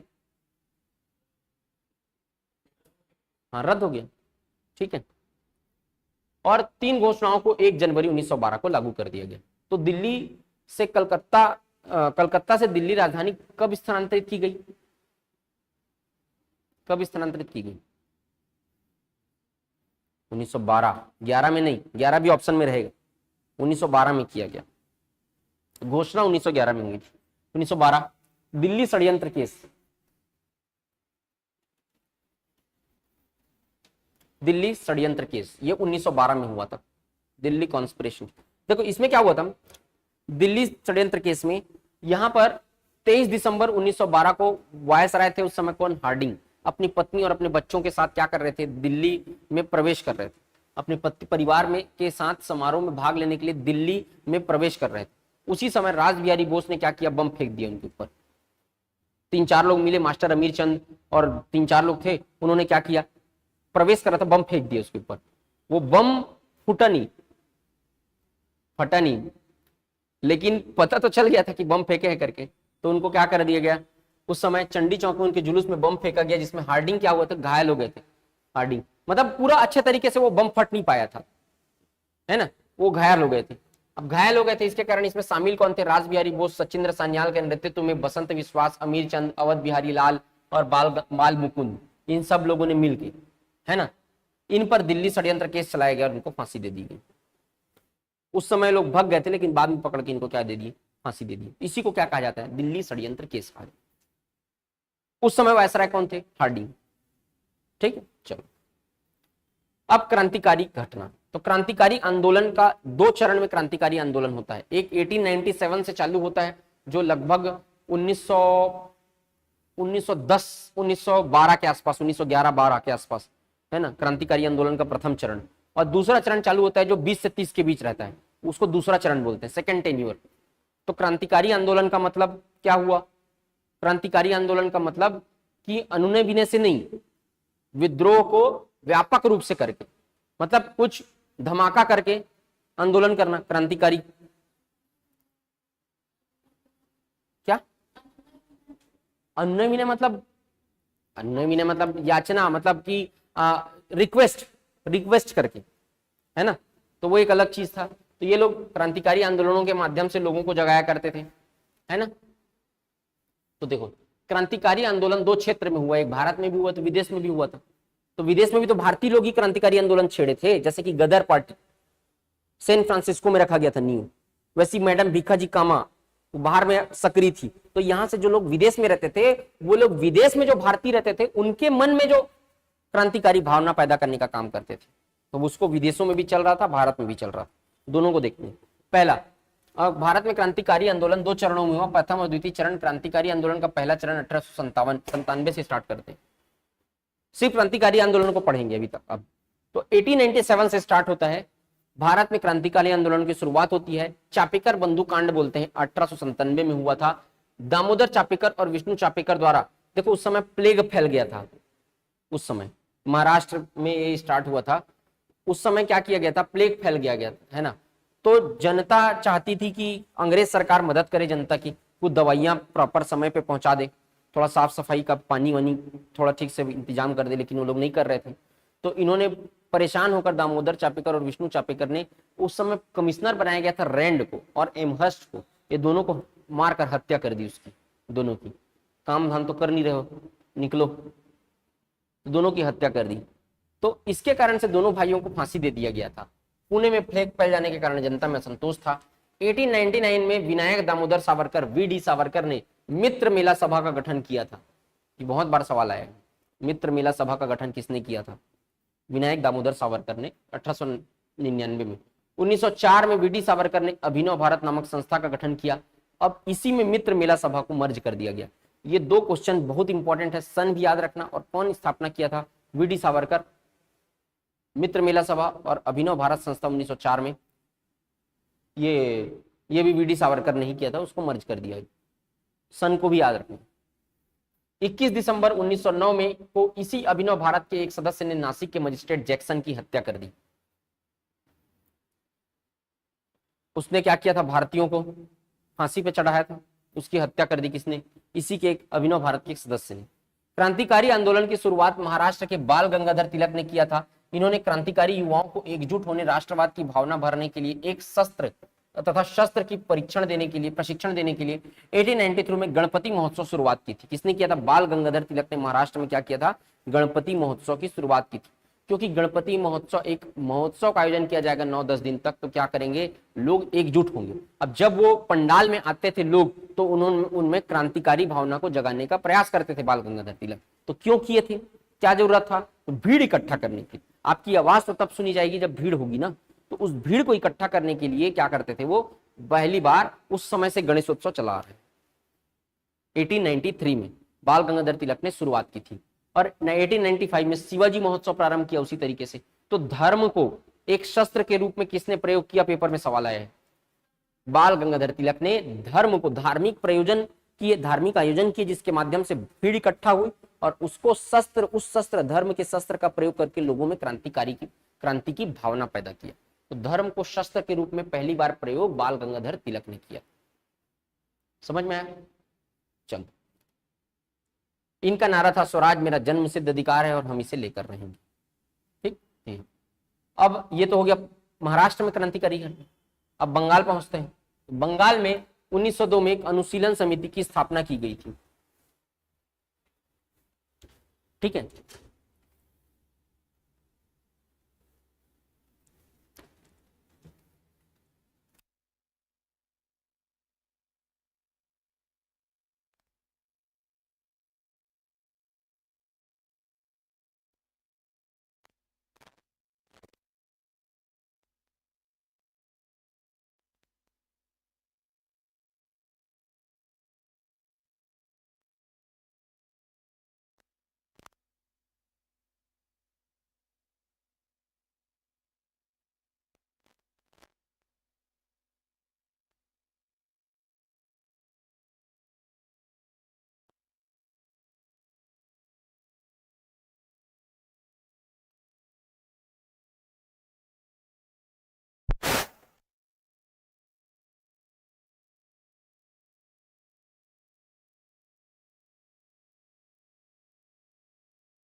ठीक है। चलो, तो अनुशीलन समिति, अनुशीलन मतलब यहां पर सतीश चंद्र बसु ने 24 मार्च 1902 को अनुशीलन समिति की स्थापना की थी। संस्थापक कौन थे? सतीश चंद्र बसु। बंकिम चंद्र चट्टोपाध्याय के नियमों का अनुशीलन करना मतलब उनकी विचारधारा को फॉलो करना। अनुशीलन मतलब उसको फॉलो करना, इसीलिए इसका नाम क्या रखा गया? अनुशीलन समिति रखा गया। 20वीं शताब्दी के आरंभ में क्रांतिकारियों ने संगठित होकर कार्य करना प्रारंभ कर दिया था। 1902 में कलकत्ता में अनुशीलन समिति के अंतर्गत 3 समितियां कार्य कर रही थी। इसके अंतर्गत क्या थी? 3 संस्था और काम कर रही थी। इसके 2 प्रमुख रूप थे, ढाका अनुशीलन समिति तथा युगांतर। 2 पार्ट था इसका, है ना। पहले कलकत्ता, है ना, और उसके बाद में ढाका, इसके 2 प्रमुख गढ़ थे। पहले कलकत्ता और उसके बाद ढाका, 2 मतलब ऑफिस था इनका। बोलो 3 समिति काम कर रही थी। पहली समिति प्रमथनाथ मित्र की थी, पी मित्र भी बोलते हैं, उसका पूरा नाम है प्रमथनाथ मित्र। दूसरी समिति का नेतृत्व सरला देवी नाम की एक बंगाली महिला, और तीसरी नेतृत्व अरविंद घोष कर रहे थे, जो समय राष्ट्रवाद के सबसे बड़े समर्थक थे। तो स्थापना किसने किया था? सतीश चंद्र बसु, याद रखना। और उसके अंतर्गत 3 समिति काम कर रही थी, जिसमें एक प्रमथ मित्र थे, एक सरला देवी थी और तीसरा अरविंदो घोष थे। तो 3 लोग थे 3 समिति के अंदर। इस संस्थापक को ज्यादा पूछता है इसमें, सतीश चंद्र बसु। बंगाल विभाजन के दौरान अनेक क्रांतिकारी समाचार पत्रों का बंगाल से प्रकाशन भी शुरू हुआ था। जो प्रमुख है ब्रह्म बांधव उपाध्याय ने संध्या पत्रिका का संपादन किया था। ये 3 पत्रिका बहुत इंपॉर्टेंट है, 3 पत्रिका को अच्छे से याद करके रखना। सांध्य पत्रिका का संपादन ब्रह्म बांधव उपाध्याय, और अनुशीलन समिति के सदस्य थे, तो अनुशीलन समिति के द्वारा ही चलाया गया था सांध्य और काल दोनों पत्रिका। वंदे मातरम पत्रिका अरविंद घोष, और युगांतर पत्रिका भूपेंद्र नाथ दत्त। ये 3 पत्रिका। इस समिति के अंतर्गत सांध्य और काल 2 पत्रिकाओं का संपादन किया गया। सांध्य और काल 2 पत्रिका, सांध्य ब्रह्म बांधव उपाध्याय और काल 1 पत्रिका और थी, है ना। चलो, युगातन नामक एक क्रांतिकारी संगठन भी बंगाल में काम कर रहा था इसी से। तो ये बंगाल हो गया। 1908 में किंग्सफोर्ड हत्याकांड हुआ। किंग्सफोर्ड हत्याकांड, प्रफुल्ल चाकी और खुदीराम बोस ने 30 अप्रैल 1908 को बंगाल प्रेसिडेंसी के मजिस्ट्रेट किंग्सफोर्ड की हत्या करने का प्रयास किया।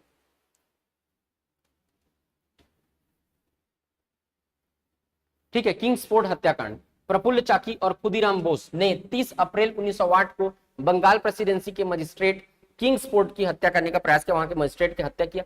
प्रफुल्ल चाकी ने आत्महत्या कर ली और खुदीराम बोस को क्या कर दी गई, फांसी दे दी गई। ठीक, तो ये था क्या, किंग्सफोर्ड हत्याकांड। उस मजिस्ट्रेट ने क्या किया था, भारतीयों के प्रति, मतलब कि भारतीय जो लोग, उस समय क्या होता था कि भारतीयों का जो सुनवाई करेगा वो भारतीय मजिस्ट्रेट नहीं हो सकता, अंग्रेज ही होगा, और भारतीय लोग अंग्रेजों की सुनवाई नहीं कर सकते, ऐसा था। तो वो लोग क्या करते थे, बायस्ड थे, इसलिए इनको क्या करते थे, मजिस्ट्रेट लोग का हत्या कर दी। ठीक, विदेशों में क्रांतिकारी घटनाएं हुई, इसमें ब्रिटेन में आंदोलन हुआ, श्यामजी कृष्ण वर्मा उसके क्रांतिकारी थे ब्रिटेन में। 1904 में इंडिया हाउस संगठन का स्थापना हुआ। ठीक है, 1905 में इंडियन होम रूल सोसाइटी की स्थापना इंग्लैंड में की गई। तो ये स्थापना का याद रखे रहना, एक संगठन बना था विदेशों में, है ना।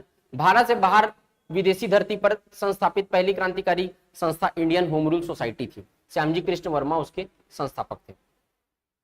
ठीक, इंडियन सोशियोलॉजिस्ट पत्र इसी संस्था ने निकाला था, और इसके सदस्य कौन थे, मदन लाल ढींगरा थे। आगे देखेंगे, इसमें पेरिस में भी आंदोलन हुआ। तो पेरिस में मैडम भीखाजी कामा पहली बार तिरंगा फहराई थी। पेरिस में मैडम भीखाजी कामा दादा भाई नौरोजी की सचिव थी। यहां पर देखेंगे क्रांतिकारी भीखाजी कामा। तो पेरिस में किसने क्रांतिकारी आंदोलनों की नींव रखी, भीखाजी कामा। इस तरीके से पेपर में आता है। 1907 में जर्मनी में भारत का तिरंगा पहली बार फहराया था। जर्मनी में भारत का तिरंगा पहली बार फहराया था। विदेशों में पहली बार तिरंगा कौन फहराया, मैडम भीखाजी कामा। भारतीय क्रांतिकारियों की मां भी कहा जाता है। वंदे मातरम पत्रिका का भी संपादन किया था। जर्मनी में द्वितीय अंतरराष्ट्रीय समाजवादी कांग्रेस सम्मेलन में भारतीय प्रतिनिधि के रूप में भाग लिया था और दादा भाई नौरोजी की सचिव थी। तो इसमें सवाल कैसा आता है कि विदेश की धरती पर पहली बार तिरंगा फहराने वाली महिला कौन, भीखाजी कामा। ऐसा अमेरिका के सैन फ्रांसिस्को गदर आंदोलन, ये तो बहुत इंपॉर्टेंट है। 1913 1 नवंबर 1913 को अमेरिका के सैन फ्रांसिस्को नगर में लाला हरदयाल द्वारा गदर पार्टी की क्या की गई, स्थापना की गई। ये क्या करते थे कि वहां पर कनाडा गए रहते थे सब लोग कमाने खाने के लिए भारत से। तो कनाडा में वहां पर क्या करते थे लोगों को, मतलब यहाँ के लोग जो भारतीय लोग थे उनको क्या करते थे, ये पत्र पत्रिकाओं के माध्यम से वहां पर गदर पत्रिका निकाली उर्दू और गुरुमुखी भाषा में पहली बार। तो वो पत्रिकाओं के माध्यम से लोगों में क्रांतिकारी भावनाओं का प्रसार किया करते थे कि देखो कि अंग्रेज लोग कैसे वहां पर क्या कर रहे हैं, प्रताड़ित कर रहे हैं लोगों को, ये बताया करते थे। तो वो आंदोलन था गदर आंदोलन। इस पार्टी के अन्य प्रमुख नेता कौन थे, तो कौन नींव रखा था, लाला हरदयाल द्वारा गदर पार्टी की स्थापना। संस्थापक कौन, लाला हरदयाल। अन्य प्रमुख नेता रामचंद्र बरकतुल्ला, रामदासपुरी, सोहन सिंह भाकना, करतार सिंह सराबा, भाई परमानंद और भगवान सिंह, ये सब लोग थे, है ना। गदर साप्ताहिक पत्रिका इस पार्टी की मुख्य पत्रिका थी, गदर पत्रिका। ठीक है, 1 नवंबर 1913 को इस पत्रिका का पहला अंक उर्दू में प्रकाशित हुआ तथा आगे चलकर इसे अन्य भाषाओं में भी प्रकाशित किया गया। ठीक है, इसके कार्यकर्ताओं में मुख्यतः पंजाब के किसान और भूतपूर्व सैनिक थे जो रोजगार की तलाश में कनाडा और अमेरिका के विभिन्न भागों में बसे हुए थे। यह भी बताया आपको, है ना। आंदोलन का उद्देश्य क्या था, अंग्रेज अधिकारियों की हत्या करना, क्रांतिकारी एवं साम्राज्यवाद के विरोधी साहित्य का प्रकाशन, विरोध विदेशों में नियुक्त भारतीय सैनिकों में ब्रिटिश विरोधी भावनाएं पैदा करना। मैं बताया आपको वहां पे जो लोग थे उनके मन में क्या करना, ब्रिटिश विरोधी भावनाएं पैदा करना, क्रांतिकारी आंदोलन को जगाना। इन्होंने गुरिल्ला युद्ध पद्धति तकनीक का प्रयोग किया था, छुप के वार करने का जो तकनीक, गुरिल्ला युद्ध तकनीक। कामागाटा मारू प्रकरण 1914, ये कुछ नहीं था, इसको मैं जो बोल रहा हूं उसको ध्यान से समझना। कामागाटा मारू प्रकरण क्या होता, कनाडा में भारतीयों के प्रवेश से संबंधित था। एक कामागाटा गुरुदत्त सिंह, कामागाटा मारू एक जहाज का नाम था, गुरुदत्त सिंह उसके नाविक थे। उन्होंने लोगों को वहां पर लेके गए कनाडा, है ना, कनाडा 376 यात्रियों को बैठाकर वैंकूवर की ओर प्रस्थान किया। वहां जाकर अच्छा स्वतंत्र सुखमय जीवन लोग बिता सके करके, लेकिन कनाडा सरकार ने वहां पर घुसने से बैन लगा दिया। नाव में ही थे, अंदर पोर्ट पे खड़ा नहीं होने दिया। वापिस आ गए, वापस आए तो अंग्रेजों को पता चल गया था, तब तक अंग्रेजों ने गोली चला दिया सबके ऊपर। तो पूर्व बहुत यात्रियों की इसमें क्या हो गई थी, मृत्यु। इसी को क्या बोला था, कामागाटा मारू प्रकरण। 1914 में हुआ था। कब हुआ था ये पूछेगा, कामागाटा मारू क्या था ये पूछा है, एक जहाज और दूसरा कुछ नहीं पूछा, उसका एक नाविक का नाम पूछ दिया था एक बार, गुरुदत्त सिंह, बस। और कलकत्ता वापिस आके कलकत्ता उतरे थे लोग, है ना। यहाँ पर पहुंचते ही कुछ यात्रियों पुलिस के मध्य झड़प हुई, गोली भी चलाया गया था इसमें, ठीक। तो यहाँ पर कलकत्ता उतरे थे लोग वापिस आके। होम रूल लीग आंदोलन 1916। Home rule league, home rule मतलब गृह शासन, होम मतलब घर, रूल मतलब शासन, मतलब गृह शासन, अपना शासन। कहां? अपने क्षेत्र में, अपने राज्य में। होम रूल का मतलब आजादी नहीं थी, होम रूल का मतलब था अपने क्षेत्र में खुद के लोगों को क्या मिले, यहां पर मौका मिले क्या करने का, शासन करने का, ठीक है। होम रूल और होम रूल आंदोलन दो तरीके से चला था। एक तो महाराष्ट्र वाले क्षेत्र में चला था, जिसके जो नेतृत्व करता थे बाल गंगाधर तिलक थे, और फिर शेष भारत जो रिमेनिंग इंडिया 12 बाकी पूरे भारत पर चला था, उसकी एनी बेसेंट थी प्रवर्तक जो थी वो, है ना। तो इसमें आयरलैंड की तर्ज पर, पहले ही सवाल यहीं से आए, कहाँ के कॉपी किए थे लोग, तो आयरलैंड में जैसा चला था उसके हिसाब से यहाँ चलाए थे, आयरलैंड से लिया गया था। आयरलैंड की तर्ज पर बाल गंगाधर तिलक और एनी बेसेंट ने भारत में होम रूल लीग की स्थापना की। तिलक और एनी बेसेंट द्वारा अपने कार्यक्षेत्र को बांटकर आंदोलन प्रारंभ किया गया, अपने कार्यक्षेत्र को बांटकर प्रारंभ किया गया था। इस आंदोलन के दौरान तिलक ने नारा दिया था, स्वराज मेरा जन्मसिद्ध अधिकार है और मैं इसे लेकर रहूंगा। तो किस आंदोलन के दौरान नारा दिया था? होम रूल लीग आंदोलन के दौरान। अप्रैल 1916 तिलक ने बेलगांव में हुए प्रांतीय सम्मेलन में होम रूल के गठन की घोषणा की और पुणे में तिलक द्वारा होम रूल आंदोलन प्रारंभ किया गया। कहां से प्रारंभ किया गया था? पुणे से। इस आंदोलन का मुख्य मकसद था अंग्रेजों को सामने अपने क्षेत्र में हमारा शासन रहे ऐसा मांग करना। केंद्र में आपकी शासन रहे लेकिन राज्य में हमारा शासन रहे, हमारे क्षेत्र में। तो यहाँ पर इनका कार्यक्षेत्र कर्नाटक, महाराष्ट्र में बंबई को छोड़कर, और मध्य प्रांत और बरार, मध्य प्रदेश वाला क्षेत्र और महाराष्ट्र वाला क्षेत्र, ये किसका क्षेत्र था? बाल गंगाधर तिलक का। नेतृत्वकर्ता कौन थे? बाल गंगाधर तिलक। और बाकी भारत को अगर बात करेंगे तो कौन थे नेतृत्वकर्ता? Annie Besant. ये सितंबर 1916 में एनी बेसेंट द्वारा मद्रास के आडियार में चालू किया गया होम रूल लीग आंदोलन प्रारंभ किया गया। अब तिलक के कार्यक्षेत्र के अलावा बाकी भारत में कौन थी? सरोजनी, मतलब एनी बेसेंट थी। इस आंदोलन में उनके मुख्य सहयोगी कौन थे? जॉर्ज अरुंडेल जो उनके सचिव थे, और सीपी रामास्वामी अय्यर। उनके सचिव कौन थे? George Arundale. कहां से उन्होंने शुरुआत की थी? मद्रास के आडियार से। ये सब याद रखना। एनी बेसेंट के आंदोलन का कार्यक्षेत्र काफी विस्तृत था। उत्तर प्रदेश के कुछ भाग, गुजरात के ग्रामीण क्षेत्र में यह आंदोलन सबसे ज्यादा सक्रिय और लोकप्रिय भी हुआ। ज्यादा विस्तृत था, ज्यादा बड़ा था, ठीक है। लीग के प्रभाव से बेसेंट को 1917 में कांग्रेस के अधिवेशन की प्रथम महिला अध्यक्ष बनाया गया। अच्छा काम कर रही थी इसलिए क्या किया गया? अध्यक्ष बनाया गया। एनी बेसेंट ने अपने दैनिक पत्र न्यू इंडिया और कॉमनवेल्थ, दोनों याद रखने में, पत्र पत्रिका, न्यू इंडिया और कॉमनवेल्थ किनकी पत्रिका थी? एनी बेसेंट की पत्रिका थी। उसके माध्यम से स्वशासन की मांग की, जिसमें ब्रिटिश शासन के अंतर्गत स्वशासन को ध्यान में रखकर धार्मिक स्वतंत्रता, राष्ट्रीय शिक्षा, सामाजिक और राजनीतिक सुधारों को अपनी रणनीति बनाया गया। ये सब क्या किए गए? धार्मिक स्वतंत्रता होनी चाहिए, शिक्षा होनी चाहिए, राष्ट्रीय शिक्षा, सामाजिक और राजनीतिक सुधार को क्या किया गया? रणनीति वहां पर बनाया गया। इस आंदोलन में एनी बेसेंट की मुख्य पत्रिका न्यू इंडिया और कॉमनवेल्थ तथा तिलक की मराठा और केसरी, मराठा अंग्रेजी भाषा में थी और केसरी मराठी भाषा में थी। भाषा को भी याद रखना। मराठा और केसरी किसने संपादन किया? तिलक ने। और कॉमनवेल्थ और न्यू इंडिया एनी बेसेंट ने। वहां पर पत्र पत्रिकाओं के माध्यम से लोग क्या करते थे? अपनी आवाज लोगों तक पहुंचाया करते थे। ये है। उसमें 1916 में एक तो होम रूल लीग आंदोलन हुआ, एक लखनऊ समझौता हुआ। लखनऊ समझौता में दो समझौते हुए। पहला कांग्रेस के गरम दल और नरम दल के बीच जो समझौता हुआ, एक समझौता, और दूसरा समझौता हुआ कांग्रेस और मुस्लिम लीग के बीच। पहला समझौता, गरम दल और नरम दल ये दोनों एक हुए। यहां से एनी बेसेंट ने और बाल गंगाधर तिलक ने इसमें महत्वपूर्ण भूमिका निभाई। उन्होंने कहा कि भाई अलग अलग हो के आप एक ग्रुप में नहीं लड़ सकते, एक होके लड़ो, तब अंग्रेजों का सामना किया जा सकता है। तो गरम दल और नरम दल किस समझौते के तहत एक हुए? इस तरीके का सवाल आएगा। दूसरा, कांग्रेस और मुस्लिम लीग किस समझौते के तरह एक हुए? लखनऊ समझौता। कांग्रेस और मुस्लिम लीग के बीच समझौता हुआ। भाई मुस्लिम लीग ने कांग्रेस की मांग को माना। कांग्रेस ने कहा कि उत्तरदायी सरकार हम बनाएंगे, जो सरकार का गठन करेंगे राज्य के तौर पे, वहां पे सरकार हमारी होगी। तो मुस्लिम लीग ने मान लिया, ठीक है आप लोग रहो, उसमें हमारे आपके आदमी रहेंगे। कांग्रेस की उत्तरदायी सरकार की मांग को किसने स्वीकार किया? मुस्लिम लीग ने। बदले में कांग्रेस ने क्या, मुस्लिम लीग ने क्या मांग रखा? पृथक निर्वाचन प्रणाली। उसकी मांग को कौन स्वीकार कर लिया? कांग्रेस। तो दोनों एक दूसरे की मांग को स्वीकार कर लिए, तो कांग्रेस और मुस्लिम लीग के बीच भी क्या हुआ? समझौता हुआ। यह समझौता टूटा आपका चौरा चौरी हत्याकांड के बाद जब असहयोग आंदोलन समाप्त हुआ तब फिर टूट गया ये। लेकिन ये लखनऊ समझौता में दो समझौते हुए थे इनके बीच, एक कांग्रेस के गरम दल और नरम दल और एक मुस्लिम लीग और कांग्रेस के बीच।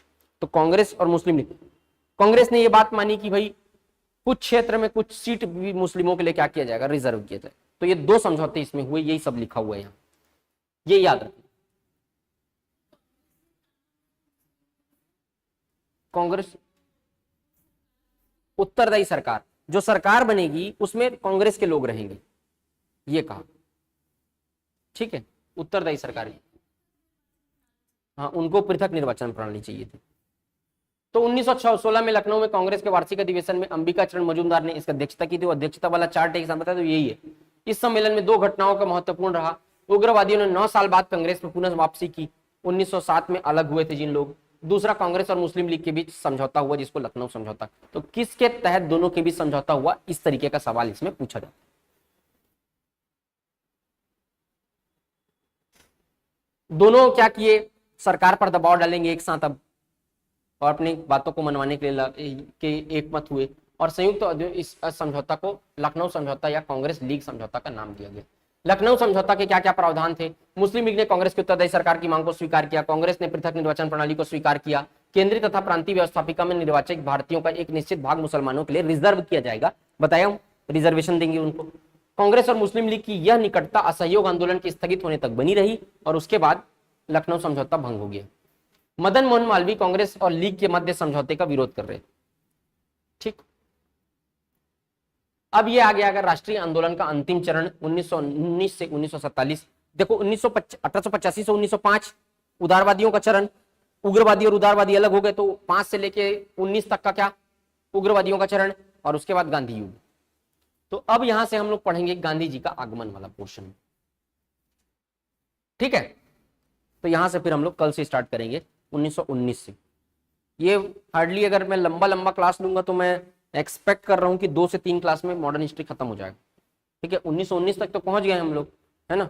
तो ये अनुमान है मेरा कि अगले 2 से 3 क्लास में मॉडर्न हिस्ट्री खत्म हो जाएगा, फिर वही 3 क्लास के आसपास एंशिएंट हिस्ट्री करवा दूंगा मैं, ठीक है। उतना ही बचा है आप लोग का। और मॉडर्न हिस्ट्री वाला ये लेक्चर में डालूंगा, उसको एक लेक्चर में देख लीजिएगा, वो पूरा आपका जो जो इंपॉर्टेंट चीज है वहां पे कवर हो गया, है ना, ठीक है। लाइव वालों को समझ में आया इतना? कल से हम लोग यहां से स्टार्ट करेंगे आगे।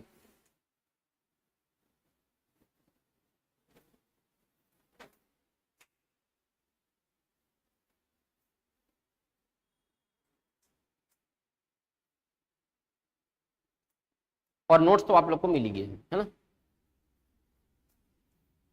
चलो कल मिलते हैं फिर।